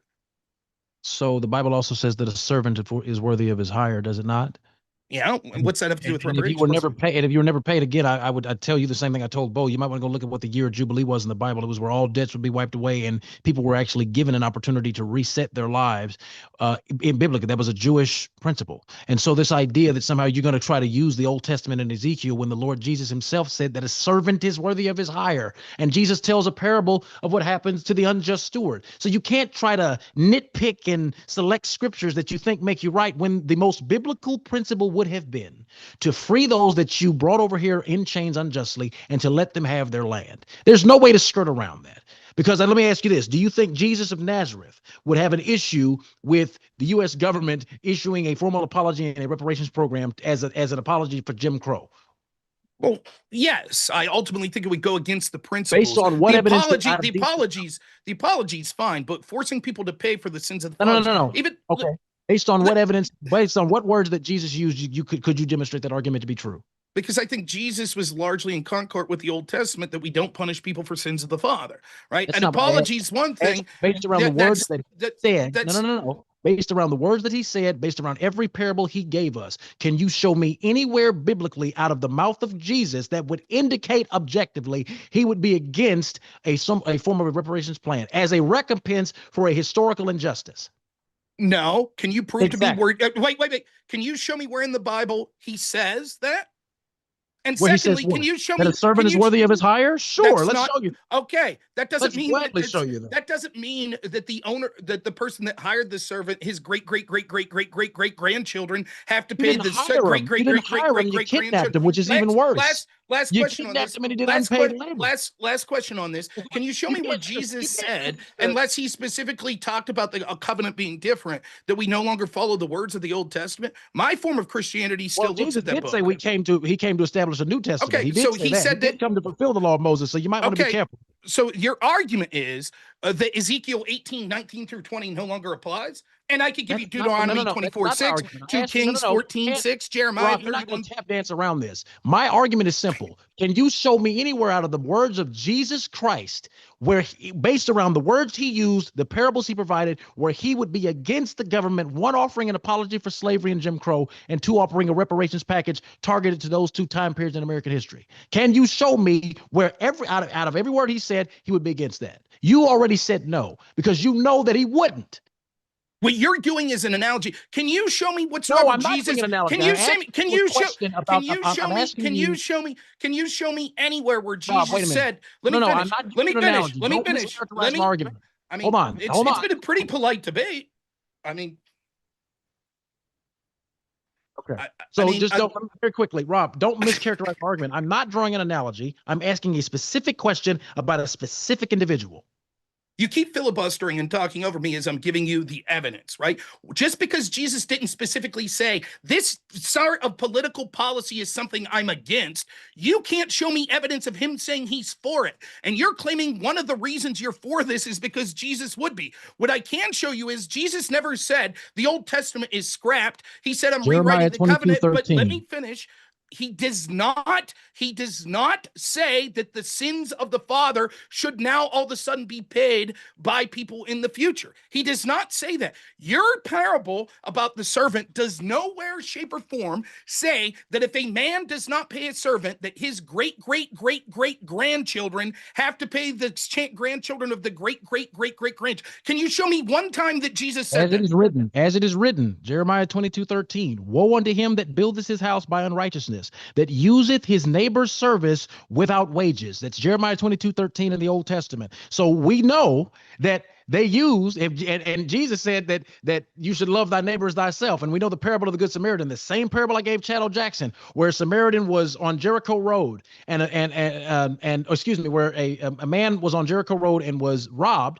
And the Jews passed him by, and a good Samaritan, a man of another race, came by and helped him. Jesus said, who was his neighbor? And he said, him that showed mercy. He said, go and do that likewise. So based according to Jesus, we're all neighbors. So Jesus is the fulfillment of the Old Testament law. Based around Jesus' language, we're all neighbors because we're all children of God. Then give me money. Therefore, the Old Testament, if it is written, woe unto him that buildeth his house by unrighteousness, that useth his neighbor's service without wages, that means that is an injustice that Jesus would support then reparations. Period. That's not true. Does Jesus say anywhere there about your children and children's children having to pay that? What that parable is saying is that individual is responsible. The entire Bible, the message of the Bible, and in the New Testament is that you yourself are your keeper. You are responsible for your actions. You are not responsible for the actions of your forefathers. You should not be rewarded or punished based on that. You go to heaven based on you and the actions that you take. And if you accept Christ as your Savior, it is not about, it's the example, let me finish. I give you the example that you're giving in no way, shape, or form implies that a century later that 6 generations after this person should pay because they're responsible now, 6 generations that are now rewarded. Everyone that's listening can see this. Last thing I'll say on this, even when you talked about debt forgiveness in the forms of the Jewish faith, which again, the Old Testament would still apply, that again goes contrary to your argument. If we forgave debts every 50 years, why would we have to pay the debt of slavery from 200 years ago? You said at the start of this debate that we are a collective, that all the government is a collective of people. All the government is, it's a collective of individuals. So I accept it. So we are the continuation of a collective of individuals. So that means that in some capacity, the collective may have to pour money into the pot. That's it. And if you can't refute my argument because it's based biblically, woe unto him that buildeth his house in unrighteousness, that uses his neighbor's service without wages. Jesus affirms the reality of the danger of this sort of way of living when he says that a servant is worthy of his hire, and he gives us the parable of the Good Samaritan and the unjust steward. So you couldn't give me an argument that would show Jesus would be against reparations because it doesn't exist. Let me ask you just real quick. Last point, I got to go to the next one, but it's relevant to this. If I could prove that your great-great-grandfather robbed my great-great-grandfather, do you owe me money plus interest? No, that's not what we're talking about, because now you're trying to individualize something. But the servant, you have to pay the servant. Let me respond. You will not individualize something that was systemic. When individual actions start to take place on a mass scale, that's where the term systemic comes from. Black people were systemically seen as property. So don't give me that bullshit response of, if my great-great-grandfather was robbed by X, Y, and Z, should you owe me money? No, we're talking about something that occurred on a mass scale. You can't be intellectually obtuse when it benefits you and then be intellectually analytical when it does, when you think that it doesn't. That doesn't work here.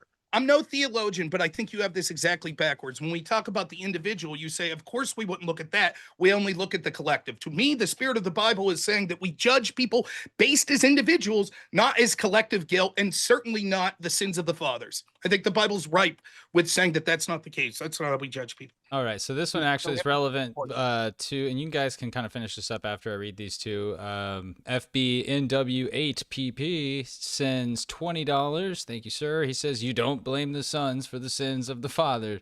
You don't burden future generations with guilt over laws, policies, or actions they had no part in or no say over through collective guilt.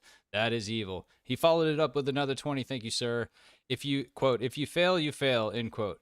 Once reparations are given, people will just be told to stop complaining. Sounds good in theory, but in practice, if you give an inch, they take a mile. That's why people say never pay a ransom. All right, you guys can riff on that back where you were a second. Chat's loving it. Yeah, I mean, I don't disagree with that. I think people will always complain. I mean, Jesus said you'd always have poor people with you. You'll always have complainers with you too. That doesn't mean I'm going to do anything about it. I'm just not going to listen to you. I don't really have much to say on that one. Let me to take this in a slightly different way, because I think during my closing statement, I thought you sort of changed an argument. Maybe I misheard the first time. Do you think you mentioned like the war machine? We gave all this money to Ukraine. Do you think they should have to pay it back because we basically saved their ass? In my opinion, yeah. Okay. Should you pay back me because my ancestors died saving your ancestors' ass? No. Why not? What's the difference? That's not the same. That's not the same thing. Why? Both is our country going to war. Something your ancestors did to mine. Mine didn't. My ancestors didn't own slaves. They fought to free them. Okay, so your ancestors fought to own slaves, but why should I? No. They fought to free them. Okay, fought to free them. I just said that. What is that? How does that? If I was still the affected class, that doesn't make sense. Ukraine feels they're the affected class. I don't have by the logic you just displayed. I wouldn't have money to pay you back in that context in the first place. If you fought to free slaves, that's. No, wait a second. Ukraine feels they're the victim. They feel Russia was the aggressor. They did nothing wrong. And they would say, we're poor now. We don't have money to pay back. And you said, I don't care. Pay it back. Same situation, directly analogous. So what? Germany had to pay back billions of dollars to the loan sharks. That doesn't. You lost. But again, Germany was. Do you think that Ukraine was the aggressor in the war? No, Ukraine was not. Okay, so Ukraine in this situation is analogous to the slaves. They are the poor victim. No, the United States is. Let me finish. Let me finish, please. You can disagree once I outline the analogy. You certainly have the opportunity to disagree when I outline the analogy. They are victims just like slaves were victims, right? The United States gives up their treasure of blood to help them, right? And you're saying, Ukraine, although they're victims, and I feel they are, should pay that back. Same situation here. My ancestors, what is unique about the United States is it fought a war to end slavery. Most of the African countries where your ancestors came from and were tragically brought over here, they ain't fighting a war to end slavery. They're still engaging in the practice. My country fought a war. We lost tens of thousands, if not hundreds of thousands, I think, men fighting that war to end slavery. My ancestors were on that side of it. Why shouldn't you and the rest of the people that were slaves that were freed because of the actions of my ancestors recompense me? You fought to free us from an injustice we never should have had to take place. Same with Ukraine. So that doesn't. No, we had no business getting involved in the Ukraine conflict. What's the relevancy? The same thing. We didn't it's bring the same in the sense that you. Property. That's a foolish. No, let me respond. That's a foolish notion. If we were brought over here as property and you fought to free us, that is not the same thing as loaning billions of dollars to a country that we literally didn't have to give the money to begin with. That's a stupid analogy. The idea of whether or not the United States should get involved is irrelevant at this point. No, it's very relevant. Let me finish. Slavery was based around property. Slavery was based around. Let's let Rob get his point, and I'll give you a chance to respond as well. It did get involved, right? And so you're saying, I think they should have to pay us back. My forefathers that didn't own slaves didn't have to get involved in freeing slaves, but they did, and they died for it. Why shouldn't I be recompensed? They chose to fight against an injustice well, you should be recompensed, but let's say you should be recompensed, not by Black Americans. No. Why not? If Ukraine, we were the class that was affected. That doesn't make sense. So what? Are you better at? Let's go with it. Are you just saying something just to say it? Like, listen to what you just said. If you fought to free people, that's like saying that the Jews that were freed from the concentration camps should seek reparations from American soldiers that also died freeing them. That's foolish. You don't. Why would you ask the affected class to pay you for taking a just action? You're the one that said that is Ukraine the victim? Within the confines of the war, yes, but we're not talking about. Is it just comparing oranges to apples here? No. Is it just for the United States to help them if they're victims? The U.S. had no business getting involved in Ukraine. But is it just? Is it a moral, righteous thing to help victims? Is it a moral, righteous, or just the right thing to help victims? Yes. That is a false equivocation that you're not going to get away with. That's insane. The principle still stands. You will not compare chattel slavery to U.S. government intervention in the Ukraine-Russia conflict. Those are two completely different categories, and you're literally committing a definitional category error by trying to introduce that question. That's insane. Hey, Rob, I'd like to read this one from Zach Gelpy real quick for 10. Thank you, Zach. Hopefully we see you at DebateCon. Ukraine doesn't have the money to pay back the United States, or Ukraine doesn't have the money to pay back the United States either. So what's your point? Yeah, that's not for me. That's Rob. I don't know what. Yeah, no, I just wanted to cut in while it was still on the Yeah, Ukraine yeah, topic. What his point was with You that are question. right. You are right that the argument for getting involved is different. Totally agree with that. Right. But once we get involved, the principle still applies. If the principle is the person that's the victim of the aggression shouldn't be the one to pay back. Okay, I accept that. And so you'd say Ukraine shouldn't pay us back, Russia should. And yes, you deserve to be paid for the actions of your ancestor, Rob, but not from my people, from the people that own slaves. That would be an apples to apples comparison. But you didn't. You said that Ukraine, who you acknowledge are the victims, should have to pay us back, not the Russians. And so I'm saying that while you are correct that there are differences in the reasons for getting involved, both situations are the victims paying the army that went in and saved them. Rob, that's you said it, not me. If you want to say I changed my mind, that's literally a category error.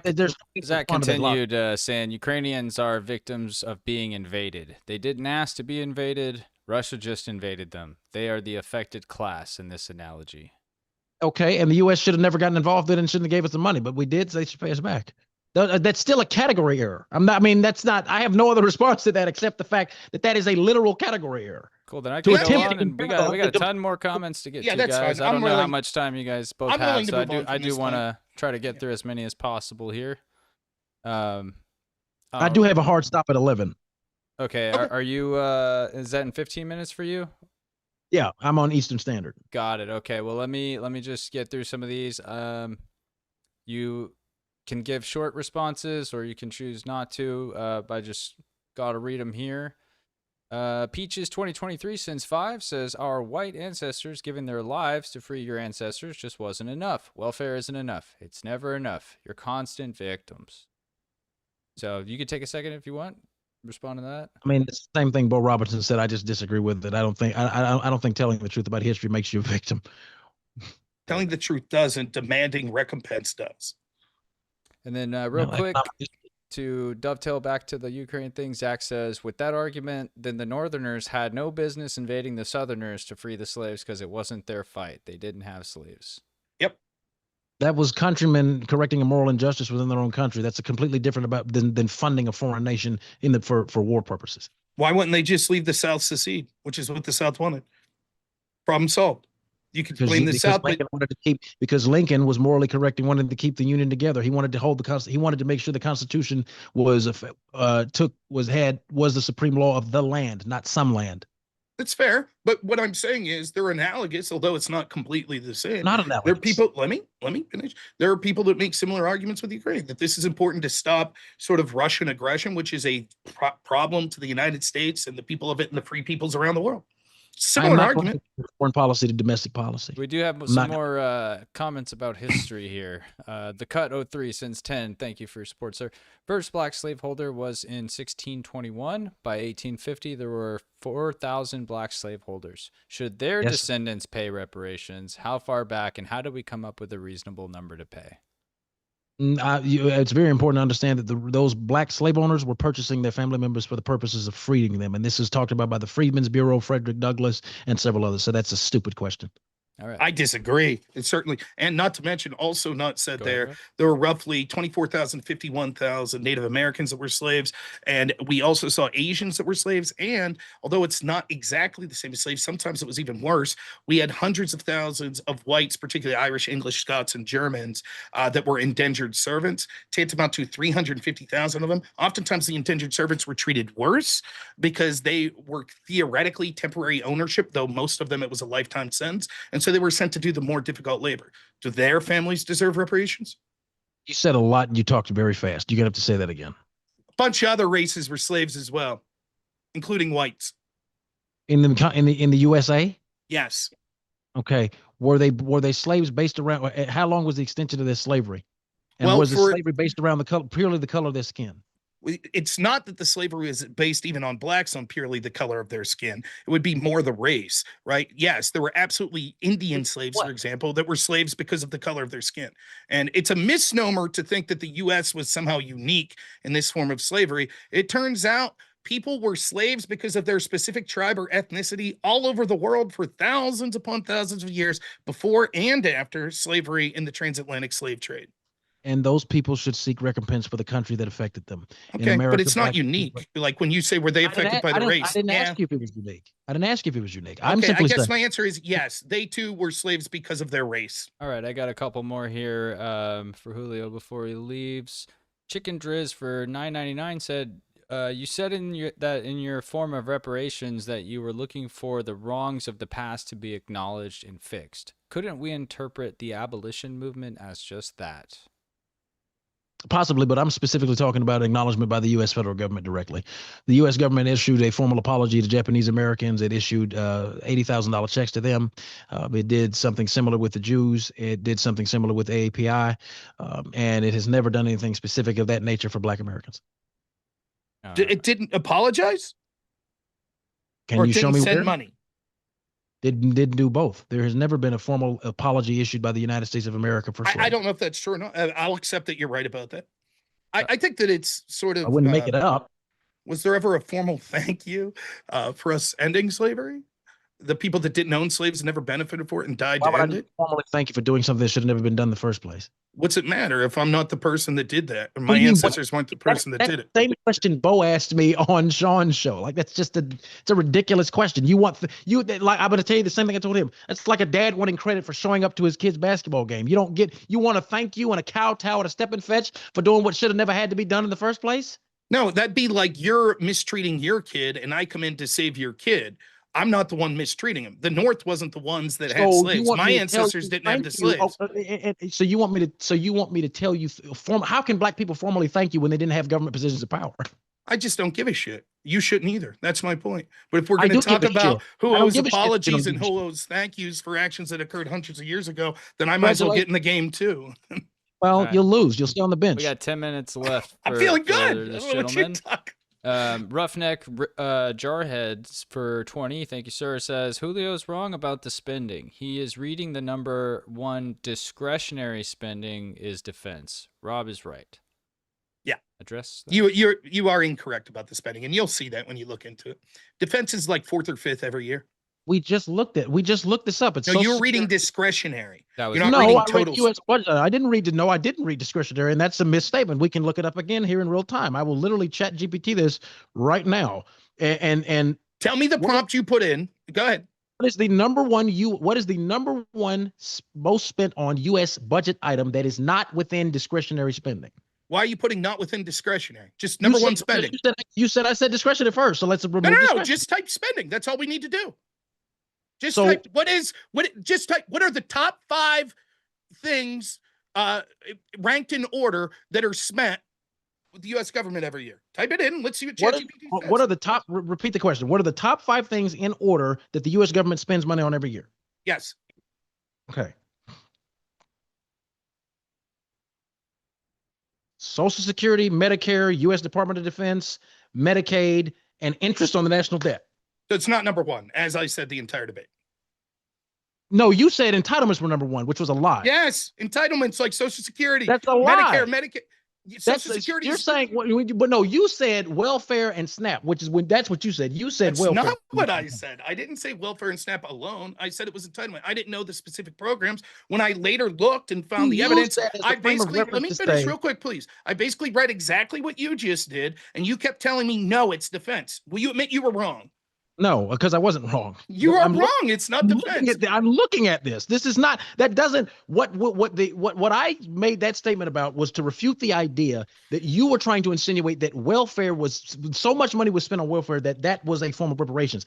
I was refuting that point. I was not wrong there. The U.S. spends more money on war and defense than it does on welfare entitlements. That was my point, which is why I'm not wrong. I will say this. I think it's a very bad look for you and the rest of the arguments you're making, because this is an easy point that you're wrong on. You can say, my bad. It's not even a big deal. It's like, yeah, shit, we all misread charts sometimes. And the fact that you're digging in, it really harms your credibility here. I just think it does. And it's a bad look for you. It's simply, I'm simply telling you that, I mean, you can say that. It's fine. All right. We got one that's also directed towards Dr. Julio. Tom Fridella since 20. Appreciate you, sir. You agree the nuclear family is a primary correlate to outcomes for children. Rather than reparations, what if we incentivize improving behavior for all? 2 kids, both parents at home, etc. Blacks have 50% more to grow culture. I think that's a great idea. I think that one of the things that we should look at as well is there was I believe I read this a couple of years ago. There was a plan put in by the Russian government that actually incentivized marriage. I think it gave women $10,000 per child if they were married or something like that, up to 4 kids. I think plans like that will work. I think that's a great idea. There's more to it than that. I will just say this briefly. I have no problem theoretically with incentivizing financially parenthood. What I will say is the problem's deeper than that, and it's cultural and it's religious, and we need to get out of sort of worshiping at the idol of materialism and get back to church and understanding that having children is not just about finances, because spiritually it's the most fulfilling thing you could do. Find a loving partner, have children, and have a family. All right, Rob, we got one for you. Center of the board, 854, sends $10 and says, how is it possible for Rob to argue against reparations for restorative wrong for blacks when Native Americans are still receiving reparations from the systemic removal from their land today? Because just because there's one thing that maybe should have occurred doesn't mean that another should. The reparations for Native Americans were given very close and directly to people that then invested that into things that were able to benefit people going forward. The Native Americans were worse off after the treatment they received. As was argued in this debate, the ancestors of the slaves are better off having been brought here, their ancestors been brought here, than they would have been if they were left in Africa. And again, I guess the simplest answer is I just don't care. There's no reason that people today of all ethnicities, including Hispanics, including Asians, including people from all around the world that are now citizens of this country, should have to pay for an action that they had nothing to do with, let alone white people that actually fought to free slaves that never owned slaves. Again, remind you, only roughly, I think, what was it, 8% of whites living in the United States today ever had an ancestor that had a home where a slave was in it. You didn't even address what center of the board said. He said Sure that did. these people are still receiving reparations today. Why would you not support reparations for black Americans or do you have a problem with Native Americans doing that? But your response to that was you just don't give a shit. So That's you basically didn't right, address yeah. what he said. You tap dance around it and just said, I don't give a shit. No, that's not true. I directly addressed it. I said those people were given reparation more of a timely focus, and whether or not I'd have to see Still each. getting money Let me now, finish. though. Let me You're not finish. addressing I would have to look at each individual situation and see what was occurring now to see if I agree or disagree with it. Nonetheless, whatever the outcome is on me agreeing or disagreeing with it is irrelevant to this conversation of reparations for blacks. It's not irrelevant. That's why he asked Every argument I've made stands as to why we shouldn't give reparations to blacks. Still. All right, let's lighten it up for a second before we get to maybe one last question after this. Chef Secret Sauce Nasty asked both of you, dear pizza hater, ask the guys their favorite pizza. He knows I don't like pizza. He asks every single debater almost every time that I moderate the same question. Mine's just pepperoni. I'm a huge fan. Simple. I like strombolis. I said this the other time. Extra cheese, mushroom, onion, pepperoni. Yeah, Chef, did you not put that in your spreadsheet that you already knew what Rob's was? And I'm fat, so you should trust my judgment. Clearly, I eat more than Dr. Julio here, so trust me. All right, a little more serious one. Neglectful Sausage, unrelated to the other guy's name. Since 5, he says, ask him what the difference is between him asking for racial wealth tax and Judenvermögensabagim, I think it's a Swedish word. Both are predicated on, quote, they stole and hoard wealth. He just wanted me to try to say that word. I think that's all. I don't know. I don't know how to respond. My guess is that's criticizing Jewish folks would be my guess is what he's trying to do. I mean, I will never speak against Jewish people getting the reparations. I can't speak to it. Luckily, that's an obscure one. I'm not going to get the channel banned from that. Yeah, I'm not. You're not going to get my channel banned. No thanks. All right. John GQ sends 10. Thank you, John. Says, do you agree that the U.S. should compel historically slave trading sub-Saharan African countries to pay reparations due to their role in the slave trade? Declare war if necessary? I don't know about declaring war, and I also don't know about compelling a sub-Saharan. I think because I saw that's referencing the UN declaration of it called the American chattel slavery, the most grave evil in the history. I don't actually agree with that statement. I've never ranked moral evils, but I think each country that had slavery needs to deal with it in their own way. I wouldn't have the U.S. try to get involved in anybody else's business as to what their slavery system looked like or anything of the sort. Just every country deal with it individualistically. That's fine. I largely agree with that. I will ask how that clashes with your biblical worldview. Each nation deals with within its own borders. But if okay, I agree. That sounds good to me. I don't understand why the That's principle simple. wouldn't apply to each person as opposed to your great great great great great great grandchildren. Oh, Because we're talking about nations. So the Israelites dealt with the Israelites, the Amalekites, the Amalekites dealt with the Amalekites, the Moabites dealt with the Moabites. That's a very simple response to that. I had nothing more on it. That's fine. All right, let's see.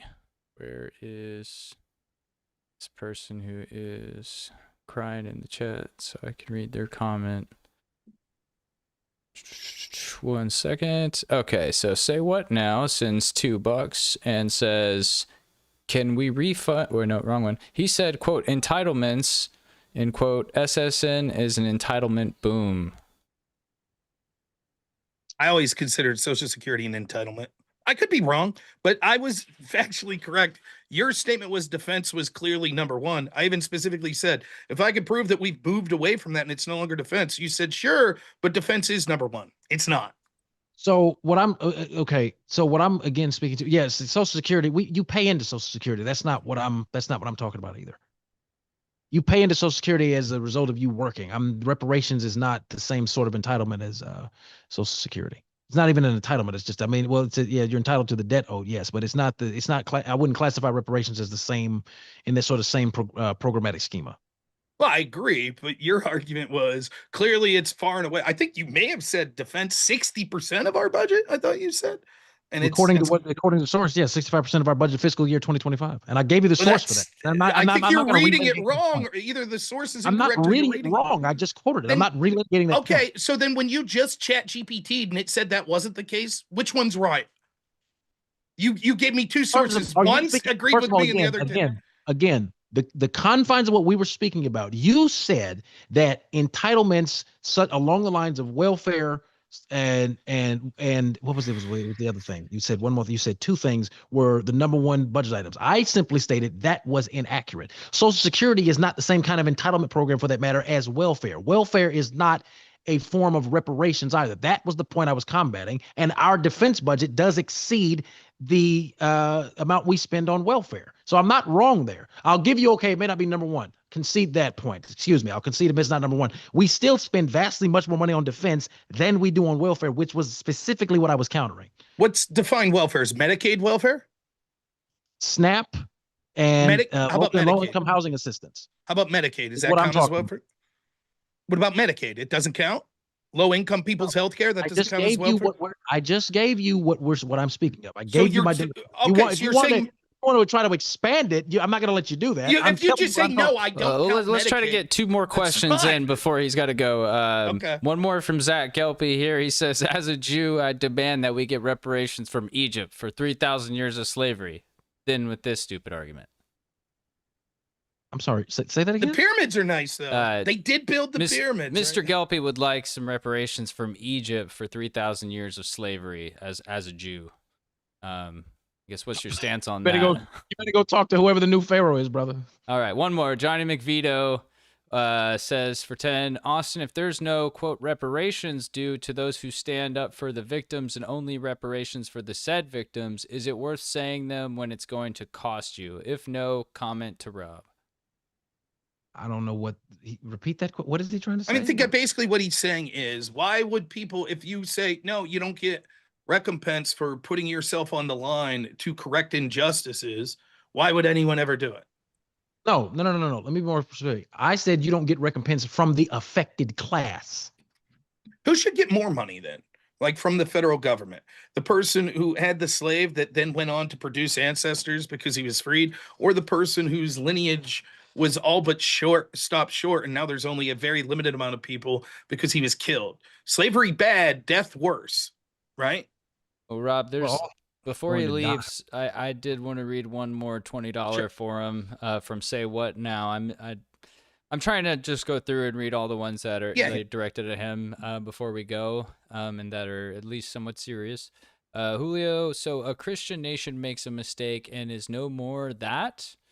Does one mistake disqualify the entire history of a nation or its Christian founding? What prophet besides Jesus was perfect their entire life? None. That's the point. I never said that one action makes you not a Christian nation. The whole core of Christianity is that human beings are imperfect, flawed creatures in need of redemption. And America, I mean, I said this to Bo as well. America is the greatest country on earth. Doesn't mean it's not flawed. Doesn't mean there's not areas of improvement. This is why the Apostle Paul could say we need to die to ourselves daily. We're in combat between the old man and the new. America is still in combat. I mean, and that's my response. That's my only response to that question. All right, I was trying to find Joseph Mullins here. He said he sent one, but I don't see it. I don't see it unless you were just asking me to read your regular comment. Sorry, bro. Limited time. Plebius Maximus for 10. Austin, do you know who Anthony Johnson is? I believe it was the first person to die in the Revolutionary War, if I'm not mistaken. Yeah, the cut 03 sent 10 to say Anthony Johnson, first black slave owner, solidified lifelong slavery, so it isn't a stupid argument. Is your argument, just to be clear, your argument is Anthony Johnson did not own slaves to force them to work. He literally just bought them as slaves to ensure they weren't enslaved by other people and then treated them as free men? Anthony, I would have to look more into that one. I'm not familiar with Anthony Johnson on that one. I'm not going to speak on something I don't have the full knowledge of, the full content. But I know a large percentage of slave owners that were black they purchased their families to free them. That goes back to a study that was released back in 1929 on slavery. It was there was data that was found from several Mississippi auctions that had black slave owners that were purchasing slaves, and they would free their wives. Black husbands would purchase their wives, and then by extension the children as well. Yeah, but I don't think that that's actually the people that come into the data that you're looking at about black slave owners. I don't think most people are considering them when they say there were hundreds of black slave owners. No. Let me be clear. And so that answer is not going to work. For example, if I said there were 80 black slave owners that each owned on average 12 slaves, and you're like, yeah, but there were these other groups of blacks that would buy their wife. That's great. What's that have to do with these 80 black slave owners that the questioner was as far as what I'm saying is, until I have data to suggest otherwise, the overwhelming majority of black slave owners were purchasing their wives and children for freedom and their family members for freedom. Until I see evidence that shows me contrary, I'm not going to change that position. So in Louisiana in 1830, there were 965 free black slave owners who held 4,206 slaves. They were wealthy Creole planters who owned dozens or even hundreds of slaves and worked them on the sugar and cotton plantations. That's 965. I don't think those were just people that were buying slaves to free them because they wanted to marry them. They not have been there. Okay, again, I'm saying the overwhelming majority. I don't know that you're saying that only 965 people own 4,000 slaves. No, I'm saying that there were that was just Louisiana, but that's a huge portion. From what I'm reading here, 3,775 free black people owned a total of 12,760 slaves. Now, if the argument was that the vast majority of them were just owning their wife, then we surely wouldn't see that. And the data seems to suggest in almost every state, no, the majority of these people own slaves and use them as slaves. Now, I could be wrong, but I don't see any evidence. You presented it. It sounds unbelievable. Assuming that's the case, those people they're wrong. But it's still a practice that was put in place. I mean, that doesn't somehow decrease the quality of my argument, though. What is the point of it? You brought up the argument as refutation to the argument of black slave owners, and you made it seem like, well, actually, that's way blown out of proportion. Let me finish real quick. The majority of those people were actually just people buying their wives to free them or buying their brothers to free them. It doesn't appear that's the case. Now, I have no doubt that there were blacks that got freed and then said, I'd like to purchase my wife. But we wouldn't call them a slave. Sorry, what was that, Julio? Go ahead. I said I would need to look into that further before I say that they were, that it was, Lord have mercy. I would need to look into what you are saying, the data you just provided further to provide a more accurate analysis of it. But from what I have studied, from the reports that were published, I believe this was Carter G. Woodson that published this in 1929, not Carter G. Woodson. The name of the original author is escaping, but there was a study done in 1929 that showed that in a large percentage of these auctions that took place in Mississippi and in Georgia and certain parts of Alabama, there were blacks that purchased slaves, and the majority of these slaves were their wives or their children. So if you're saying this is new information, then I would just have to look at it. Yeah, I just, my suspicion is, and I would grant I have to look into it, that history would not call those people slave owners. That's not showing up in the data when people And they were suggest. still seen as property. You were still labeled as property until you were given your freedom paper. So yes, you would still be classified as a No, slave. I don't think so. I don't think that's what we're including as the Well, 3,900 something black slave owners. I don't think that's including I'd just like to someone look who at the bought data their for wife and employment. had her for a day and then freed her as a slave owner. So Well, I mean, I'd have to look at the data more that's clearly, fair. or I'd make a claim on pro or negative that. Well, yeah, I super appreciate your time, man. I don't want to keep you too long. I was trying to kind of let you guys wrap that up on your own. I'm gonna try to read the rest of these super chats before I get off here. Rob, I saw someone in your chat said that they like pickle pizza, and that sounds disgusting. Boo. You should ban that guy from the chat. I'm too lazy. Well, that's good too. Let him free speech it out. All right. And I don't really ban anybody here either, unless you get spammy. But you guys want to shout out your channels before we wrap this up? And Rob, you're welcome to stay on if there's any more. Yeah, if there's a supers. question, I can stay on. That's no problem. Cool. I'll shout out my channel first if you don't mind, Austin. I'm Normal America with Rob Noerr on YouTube and just Normal America on other platforms such as Rumble. I usually stream every weeknight around 10 p.m. Eastern time. It's been an absolute pleasure, Austin. Look, after this conversation, I hope we could agree on this. If you are someone who's concerned about the Black community, two things to take from this that we're in agreement. One, church, family values. Those things are immensely important. So please, please, please consider focusing on that. And secondly, the Democratic Party is not helping you. And in fact, they're focused on other groups while they claim to care about you. And they show with their actions they're more interested in groups like illegal immigrants, LGBT, etc., than they are the Black community. So it's been a pleasure, though. I had a lot of fun, and maybe we'll be able to debate again on something or agree with something. I think it would be a blast. So thanks for your time, and thank you, Mike, as well, for having us. Yes, sir. It's my pleasure. And y'all know where to find me. I'm Austin Off Script on all platforms. Austin Off Script real Austin Off Script on TikTok. Austin Off Script on everywhere else, and including YouTube. Rob, this was a really, really good debate. I think that we agree on the core issue. The Democratic Party is not helping us at all. They are not helping Americans at all right now. They are the party of the globalists. They are the party of the collectivists, and supporting them will only end in the continuation of talking with no solutions. So there's no point in voting for them. I'm sure that in the future we're going to find ourselves agreeing much more than we're disagreeing, and so I think this was a very fun debate. And Mike, thank you for the invitation as well. I really, really appreciate it. Man, And I'm we'll sure have you back. Oh yeah, I'm sure we'll do more debates in the future for sure. This was fun. I enjoyed it. Me too. Absolutely. All right, guys. Well, we will go ahead and try to wrap up these super chats here. Dr. Julio, have a great night. Take care, guys. See ya.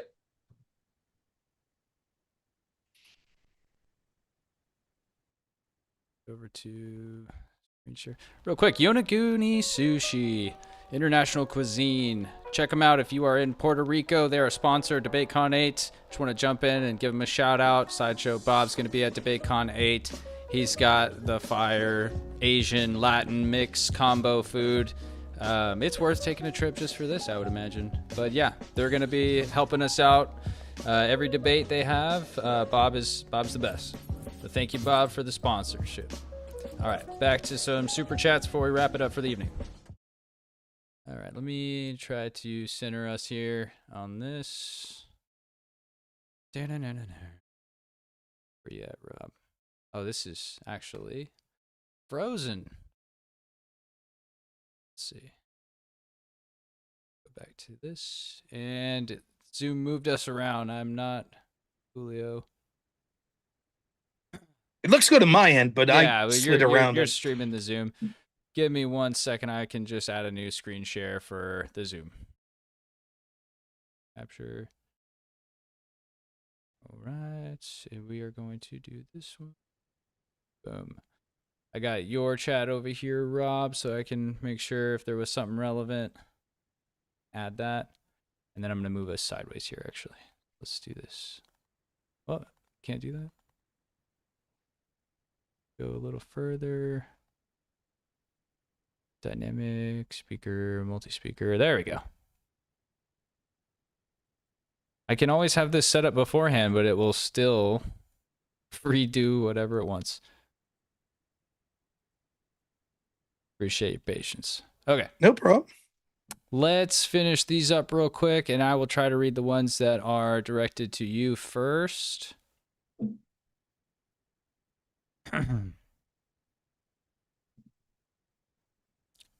And if you feel like calling out any of your own super chats in between, you're welcome to do that. Oh, I'll stick around and read them afterwards. Cool. Most of them will be about whips or something. Yeah, I've been seeing a lot of comments. What is that? If you're listening from Austin's audience, it's not whipping a slavery content. Got It's it. a long story, but Got it.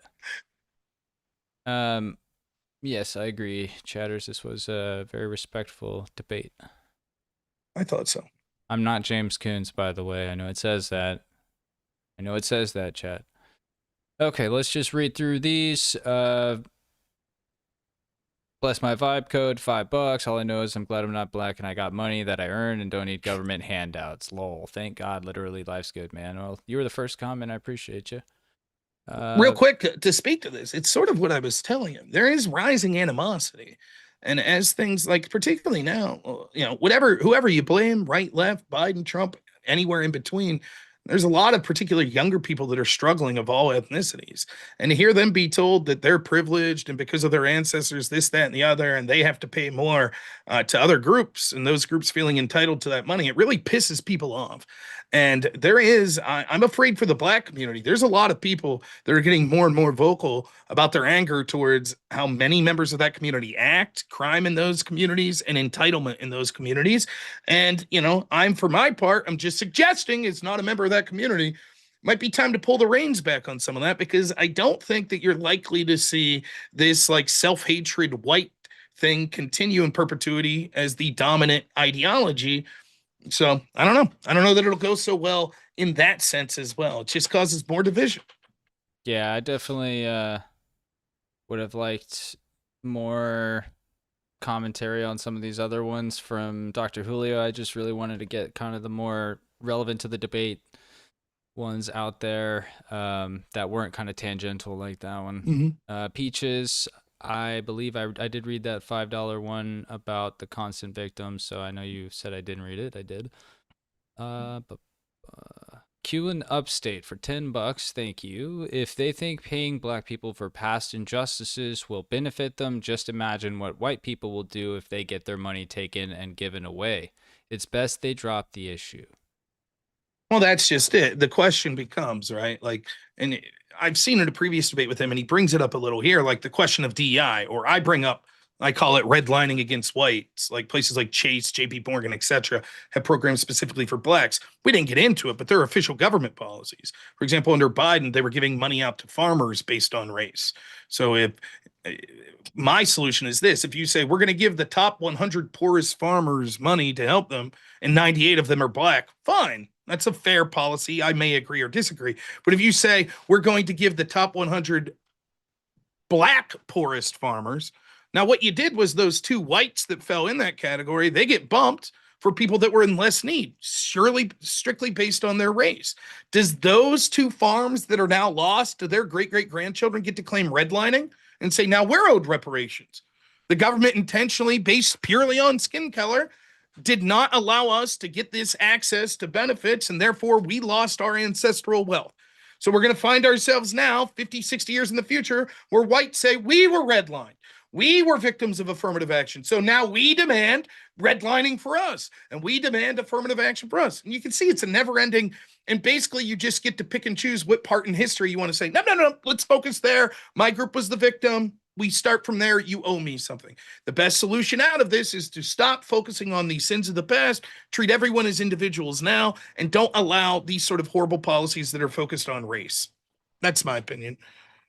Awesome. At the very least, just like last time, perhaps Julio could take this video and do a response to each super chat that he missed another time for content. Let's see. We got that one to him. We got that one. JD for 2. Happy birthday to my brother-in-law, Mike.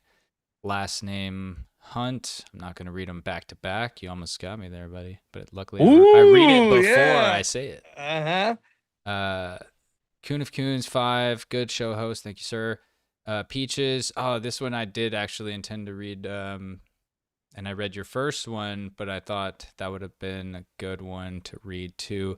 He said, or she said, our ancestors died to free 4 million slaves, and 150 years later, we get to pay reparations to 49 million free blacks. Maybe they shouldn't have fought for you. Yeah, I mean, it's sort of the same point that we've been hitting. I will say to someone in your chat, I saw this. I believe his name was Tanky Bot. He said, "My people should watch out because we're much hated." Totally fair. All the more reason to not give up our power when it's being verbalized. And I'm ready for that debate as well. It's absolutely true. Whites are the most disliked group in the United States by every other racial category. Absolutely true. And yet we're told over and over that it's a large conspiracy theory that if all of a sudden we're displaced, that there's an intent to displace us or that there's hatred. So you get both angles simultaneously. Yeah, we're fucking coming for you. You ought to be scared. But how dare you point it out? That's racist. I'm sorry, I'm allowed to be proud of my heritage and building the greatest countries in the history of the world. And I don't give a shit if you say, but we hate you for that. Then there's something wrong with you. Rob, could you address this here? The Cut 03 for 5 says, don't forget the first millionaire woman was a black woman during the Jim Crow era. By 1912, she was worth $1 million. I did not know that. But yeah, there's always outliers to these things, right? And again, that gets to the question.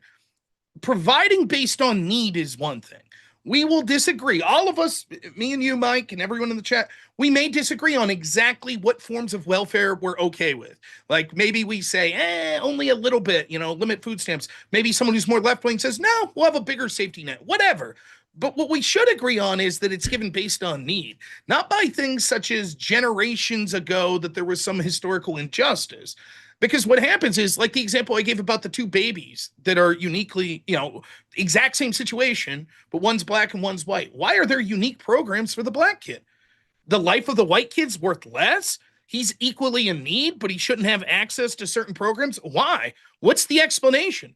Because of something his there's an 8% chance, by the way, according to what I was reading, only 8% of current Americans that are white had ancestors that owned slaves.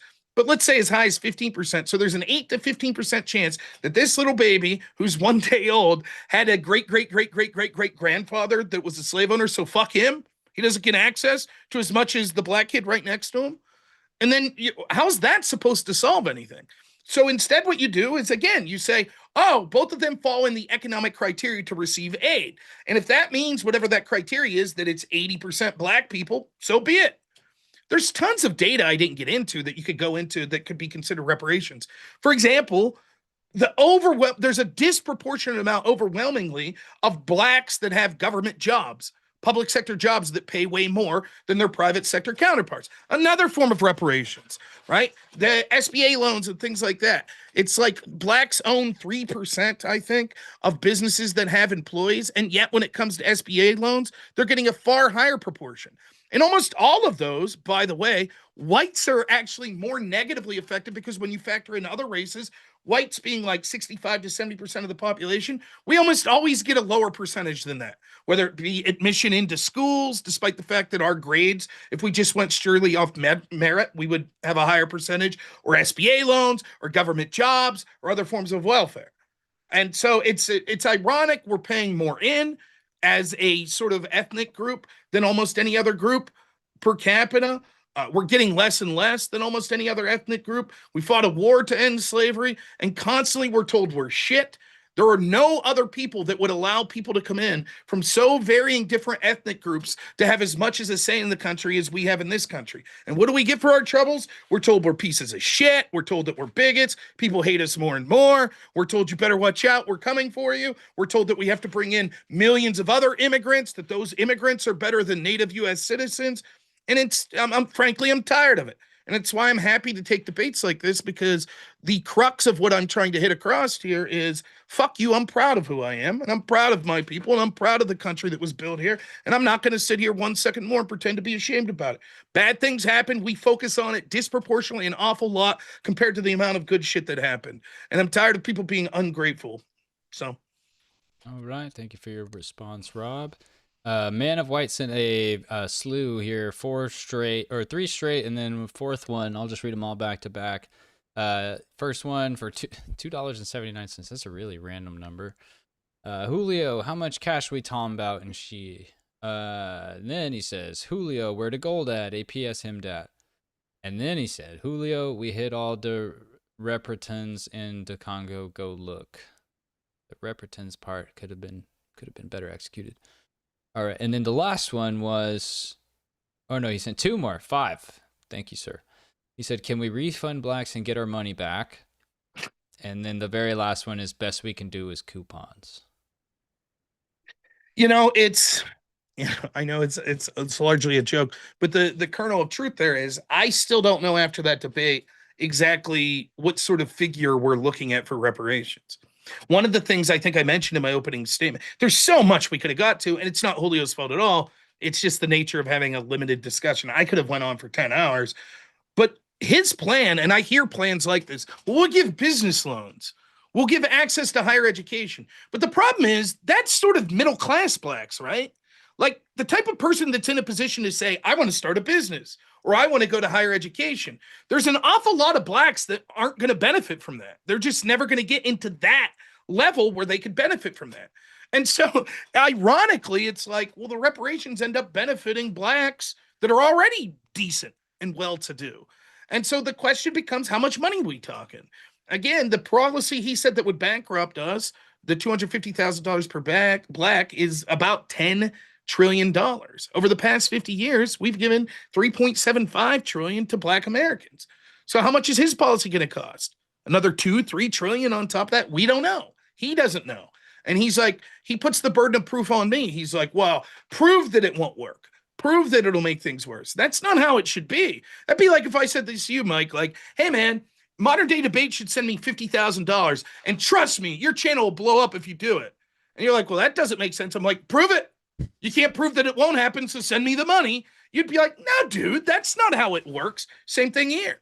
The idea that we're just like, just give us access to some unlimited tab of money, and then arbitrarily at some point, I'll say that's enough, but I'm fully acknowledging that the majority of the black community will say, nope, we want more.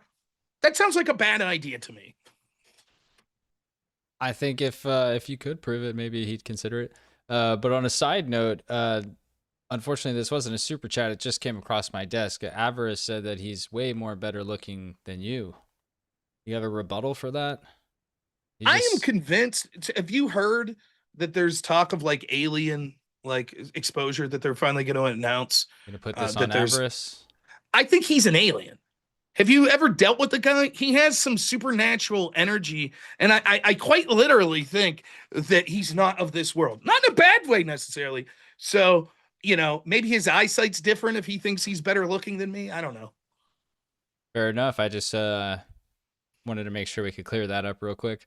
All right, we got a couple more here, not too many more. That's the only reason I read that one. So I appreciate everybody hanging in the chat. And Justin O'Dizzle for 10. Thank you, Justin. Very kind. He said, I'll ask a serious question. In words of the bass Dr. Rock, what you want, a cookie? Well, that's it. That's a lot of, I don't know. Like, I don't have much to add to that, but just like, that's how it comes across, you know? Again, I hate to go back to this, but it's like, I live in a place where everybody's broke, basically in rural Pennsylvania. And it's just, it's always gotten under my craw for the past 20 years, where all I hear is about how lucky these people are and how their ancestors made them so lucky. And I watch these people scraping together a living and being told constantly, like, you got to give more. You're privileged. You're privileged. Well, don't feel that way. I really don't. I wish I had a bank I could go to and cash in that white privilege. So when you hear that shit all the time and you're struggling to get by, that's sort of your attitude. Like, what the fuck, you want a cookie? Like, fuck you. We're all struggling. Best we could do is coupons for you, Rob. $3.50. Yeah. Everyone in the chat is agreeing Avarice is an alien. I'm glad we could nailed it. Yeah. We can get to the bottom of that one. You guys are right, chat. If I could get my poll back up here, like, I would put that in the poll. But the YouTube permissions keeps glitching and ungiving me permission. I have it gives me the update, and then I go to try to do it, and then it glitches back. I gotta email YouTube or something, or have James do it. All right, we got a couple, like 5 or 6 more. Our Coon of Coons, I wish I did read this one for 10. Our earliest historic record shows slavery in existence. Is it reasonable to believe that the founders could stop a practice which was embedded into human culture while building a new country? Yeah, I mean, I totally agree with that. And one of the things that you hear all the time is this concept of like race. There's something unique about U.S. slavery. It was chattel slavery, or it was race based. And so I did some research into this, and it turns out that's not all that uncommon whatsoever. Chattel slavery is basically referring to the idea that like it's generational, you're born into it. Turns out that's quite common. We see those forms of slavery everywhere from Greece to ancient Babylon, etc. And then when it comes to race based, it's sort of the same thing. One of the unique things is just superficial that you were able to tell based on just how different blacks look via their skin color than anyone else in this country, that if you saw a black, you would basically know they're a slave. But the same would be true. There was slavery that was allowed for like Native Americans whose skin color was also different and they were different ethnically. And certainly, I don't understand what's uniquely bad about that in a way that we're supposed to freak out. Well, how is that any different than tribe from Africa that's black enslaving for 200 years another tribe from Africa that was black? This They're one's still being relevant here to that Sure. last one. Sam Slenderman for 5 says, Austin, the entire world engaged in slavery at the time and did so for all history, while most Americans were against it and fought and died to end it. So just kind of piggyback off that point. Yeah, and that's what's unique about the Western world. Like, and here's the truth, right? Like, it's hard to say, and you can always say you don't know that. Is there anyone out there that doubts that if Africa had a technological boon and their militaries became advanced and their navigation became advanced, and all of a sudden they started circumnavigating the globe and they had their military equipment that was more superior and they made their way into Europe and they made their way into Asia, that they wouldn't have been wrecking shit and taking slaves and having empires? Of course they would. The Western world and the European ancestry countries, they get shit on because they were the most badass. They were winning. But unlike the rest of the countries in the world, they did something that's almost unique. Slavery is not unique. Fighting wars to end it is. That is not a practice that we saw as common. That doesn't mean that you don't say, yeah, but you guys once had slaves and that's bad. Of course. But you can say it about damn near every nation on earth. What it's really about is hating white people and hating the countries that they came from. There's allowed to be countries from every other race and every other ethnicity. But when it comes to this idea, we have to uniquely say that these first world countries that are undoubtedly the best countries that have ever existed in the history of the world, there will never be enough to pay back the same sin that every other country in the world basically was doing. Never. It'll never be enough. We always need to be punished more. They'll never say it's punishment, but they know that it is. And eventually, if people in these countries wake up and come to their senses, it may be too late. That you realize, well, shit, we've self-flagellated so much that it's not recoverable. And now we filled the country with people that hate us, and they were able to conquer us without firing a single shot. So it's so much bullshit, the idea that like we're this unique evil. It's completely the opposite. If there's any uniqueness, it's just how amazing we were in trying to free slaves. Not just in our countries, by the way, but around the world. Also, many times at great expense. All right. We got, I think, 3 or 4 left here. We'll get through these. Aaron DeRoven for 2 says 25 trillion in social welfare, 90% paid by whites. And then John GQ's for 5 said cheap cotton has never been more expensive. So it's very difficult. But I tried to do some calculations because the idea that slavery built the United States. Now, I'll take him at his word. He estimated like $218 billion was non-compensated, and that sucks. And if these slaves were here today, I would say, hey, they deserve to be compensated. That's a different issue, though, than what we're talking about now. So let me bring this up. This is what I had if we got into this. In 1860, enslaved blacks were 12% of the U.S. population, but produced roughly 12 to 20% of the national commodity output, which resulted in about 12% of the GDP. However, after the freeing of the slaves, post 1865 to 1960, blacks were 10 to 14% of the population and labor force, right? But so about 10%. Overall, the labor contribution of blacks is 8 to 12 of total historical U.S. labor input when adjusted for population and productivity. However, that's just direct manual labor. The vast majority of what made this country so wealthy and so great wasn't just our agriculture and direct manual labor. Certainly that contributed to it. But what about the great manufacturing sectors that we saw up north that didn't rely on slavery? Disproportionately, we saw that that was far more of a driver of not just GDP and economic output, but more importantly, cultural output and the output of us to project power and stave off some of the worst things like Britain and other countries that sought to take us over. So when you look at military service, investment, inventions, entrepreneurship, innovation, when you factor all that in, and unfortunately for blacks, you could say why, very little input on those things. The best I could come up with is probably whites are responsible for about 90 to 95% of the sort of total milieu of what made this country and built this country, putting blacks at around 5%. Right. So the idea that they built the country is bullshit. They certainly had a hand in it, but we're supposed to just accept like, trust me, dude, you wouldn't be here today if it wasn't for this. I don't believe that's the case at all. I really don't. And again, I go back to, I know it wasn't hit upon, and I have to admit, I cribbed this argument from Scott Adams. Scott Adams' argument was, we shouldn't look at it through the lens of how much does the country owe blacks. What we should look at it is say, if these blacks didn't come here and instead stayed at the countries, their ancestors stayed in those countries, where would they be economically? Far worse. So if there's reparations to be paid, perhaps Black Americans should start paying more in to the U.S. government as a thank you, because they're in a far better position, both when it comes to their lifestyle, their longevity, and their economic means than they would have been if they stayed there. Now, I don't agree with that, but you see the sort of how you could reframe it in that sort of idea. But instead, we have to fall with this narrative of blacks built the country and we're all here off the country. You know, one of my favorite tweets of all time was from Howling Mutant. He says, a black woman built the telescope. That may be incorrect, and all history and science might show you that's wrong, but I don't want to lose my job. So a black woman built the telescope. That's basically where we're at as society. We just have to buy into these narratives that the entire country wouldn't exist and was built almost solely because of Black Americans. I empathize, or empathy is a shit word. I sympathize with the blacks that were slaves. It's totally fucking shit. Garbage, right? But that doesn't mean that we have to change the narrative some 200 something years later and act like that means that the ancestors of my ancestors mean that I'm responsible for paying some form of reparations. It's bullshit. All right, we got a couple more here. This was related back to the spending. Roughneck Jarhead sent 10 and said, national defense is 13% of our spending. FFS. Yeah, bad look. I mean, look, if I told him this, so I'm not talking about his bad. I enjoyed the debate thoroughly.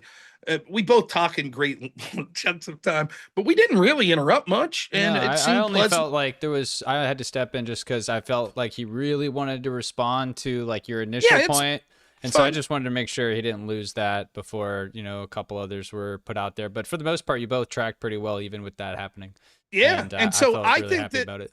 It was just argument. We're having arguments. We're disagreeing. No problem. I think my arguments were better, but whatever. But the one area that I'll criticize him a little, like performatively, is just like refusing to be like, yeah, okay, I was wrong about the defense spending.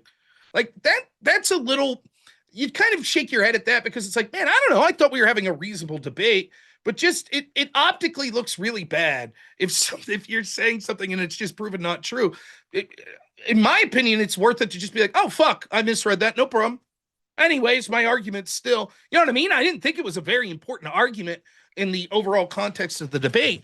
But you have to ask yourself as an audience member, or me as someone debating him, if you're willing to rewrite history and lie about something so obvious, maybe why would I believe you in some of these other things you're suggesting? And so for me, that shit's a bad look. It just, I don't know why he was so insistent that, you know, he made a mistake, no big deal, but he kept doubling down. No, I didn't say that. I didn't. Okay, whatever.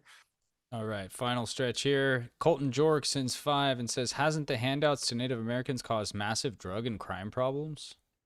Yeah, I mean, it's certainly an argument that that's what happened. And it's an argument I was making about like the homeless in LA. I mean, I hate to do this, right? But did you ever see the Dave Chappelle sketch where they give reparations and they're doing shit like buying cigarette trucks and like Reebok stores and shit? I mean, there is a sort of question to be asked, like, what's the plan to make sure this money's spent prudently? If I could steal Man Austin's position, I think he would say, that's sort of why this like exploratory task force will look, what's the best way to give this money to ensure it's not just being spent flippantly, but with generational wealth. but I think he gives the game away. Where, I mean, imagine excoriating black men to the point where you're like, it's unforgivable that they are just choosing to not be fathers and impregnating these women and leaving. But let's give them a shitload of money. They'll spend prudently. Like, does anyone else see the like how those two arguments don't jive? Well, all of a sudden, the same guy that shirked personal responsibility and left the woman out to dry with this kid, if we just hand him a check for $100,000, all of a sudden, man, he's going to start a business that's going to be great for his family and future generations and really benefit the United States. Now, I don't think so. I think the caliber of person to do that shit's going to be in the street corner shooting fucking dice. That's what I think. And so that's not me that's impugning like that. That's using Austin's own rhetoric, that there's something about black men that's so terrible. Now, he doesn't, somehow he refused. I would like to hear his argument to what genetically happened to black men right around the time of the war on poverty, when the government was running around telling black women, hey, if the man's not in the house, we'll give you money. He claims that couldn't have had anything to do with it. But I didn't hear a convincing argument what changed with black men over those 50 years that now we have 75% of children being born out of wedlock. And he thinks that's the number one issue. So you would think that he would be like, here's my theory, other than just, they're just immoral. They're shitty. I don't know. All right. Johnny McVito for 5 says, Rob, did Avarice's hoodie get noticed by, I think this BS stands for Breshap, at the debate against Rachel Wilson? I don't know if his did, but one of the first people was a younger gentleman who cut up to ask a question. He was wearing the shirt, and I know Brian saw it. It's the same as the hoodie that said, show me your dick, Rob, or show me your dick. It was from the cartoon that the Crucible put up of Brian Shapiro, who did ask to see my penis. It's weird. But he asked Brian specifically, did you have trouble debating a woman because you couldn't ask to see her penis? And Brian, I don't know what you're talking about, feigned like he didn't know. But I don't know. I assure everyone out there, I wore the most secure of blue jeans and protected myself of my manhood, so everything good. So awesome. I'm glad we got that addressed. There's some people in the chat wondering why I'm not responding to any of your monologues. It's because I'm the moderator. I'm not trying to come on here and be like, oh, this is my opinion about everything. So I'm just giving the platform, finishing up the super chats, guys. This is for Rob, and if Dr. Julio was here, it'd be for him too. Neglectful Sausage says, for $10, thank you. You make 100% good and sound points, but you're uggos, so no one will listen. Use VTuber weeb grills with giant globes or AI gen hot womans to hypnotize the young mammals. I think maybe that meant to say males in videos. I don't know. I think Mike looks fine, but that wasn't about me, Rob. Oh, yeah. Fuck you. But you're probably right. You're probably right. So nope. What you see is what you get. So I've lost a little weight, but I think I'll always be ugly. I don't know that that's changing. She's the AI gen here. I'm going to start AI genning myself, guys. Don't worry. I'll be James every time, and you'll never call me James on purpose again. Okay, there's 3 that just came in. Mrs. Worldwide for $2 says, does Dave owe reparations after so many years? Oh, that just continues. I didn't look up who this was after the last. Me either, and I read it every time, and I just have no desire. Okay. Hey, as long as they're still, send in thousands of dollars and explain it. They could have a big chat for that. All right, one more from Neglectful Sausage for 5. We got a mass migration from Africa after 1960s, and the heritage Black American was largely genetically replaced. My understanding, and I'm willing to be understand this. I'm not a scholar of this. I did a lot of this research back during the BLM George Floyd stuff, right?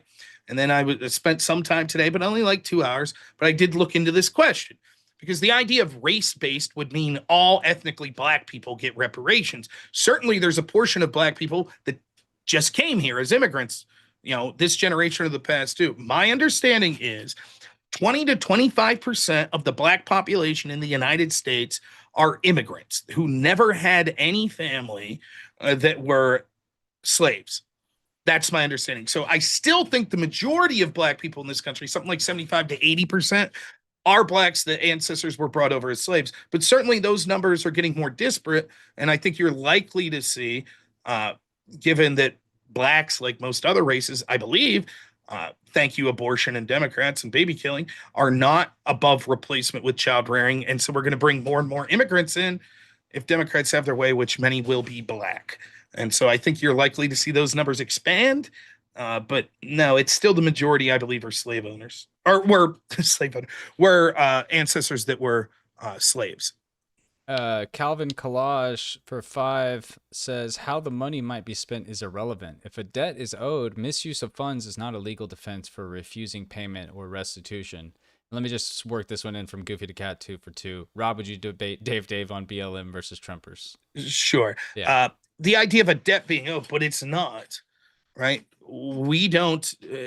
Do you owe a debt? If my great great great grandfather cleaned your great great great grandfather's stables and your great great great grandfather never paid him, do you owe me that debt?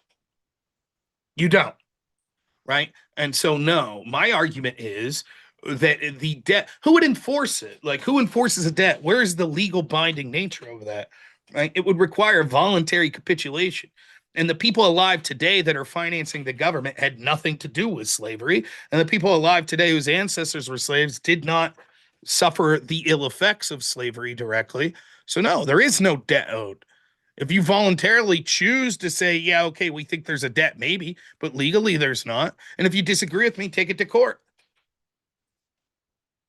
All right. Where are you taking it? What are they going to say? The chat will see you in court. Okay, that was the last one, but I do want to read this question that also just came across my desk again.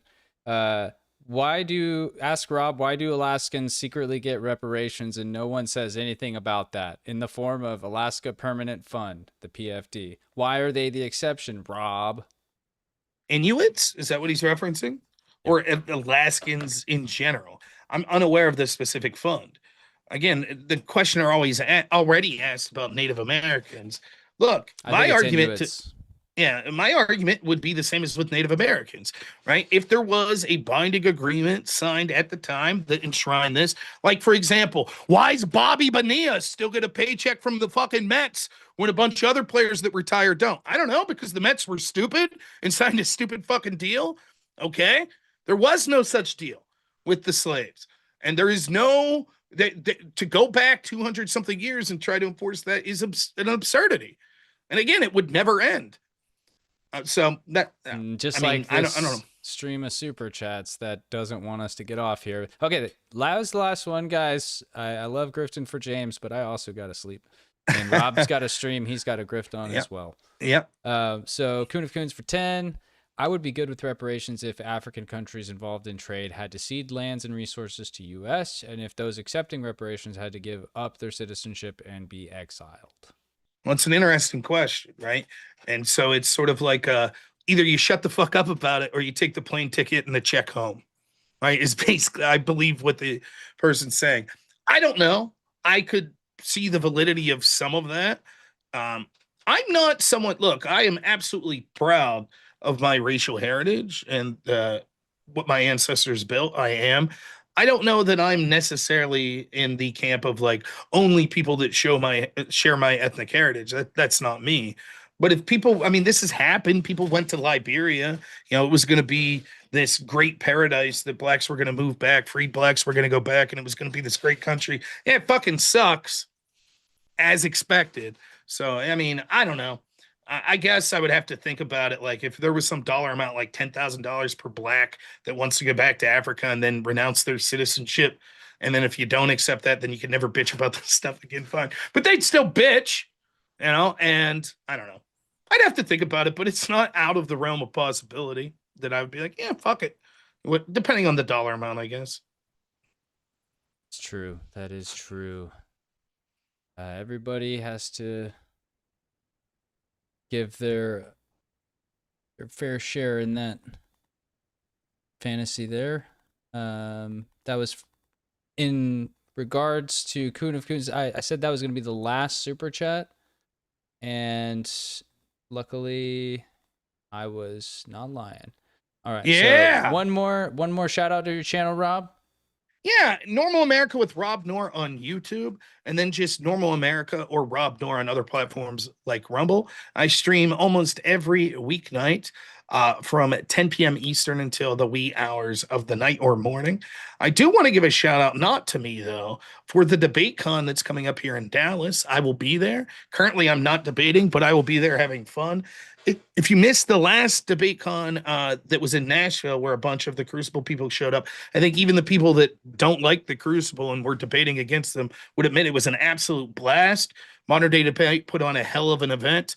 Everyone had a great time. And so you should try to get tickets now, because I heavily suspect as we get closer to crunch time, there's going to be people buying those up. So you should get the tickets now, and it's going to be an absolute blast. There's some huge names that are going to be debating there, and we're going to have a lot of fun. So it should be really cool. Awesome. I appreciate you and Dr. Julio for coming in and duking it out. We will be back tomorrow. I think we got a good one. I'm not sure if it's the Jim Bob one or if it's a different one. I'll Jim Bob two in a with day. his, I'm not sure. with his slight shoulders, always standing on the shoulders of giants. So I put on a good debate, and then Jim Bob will try to.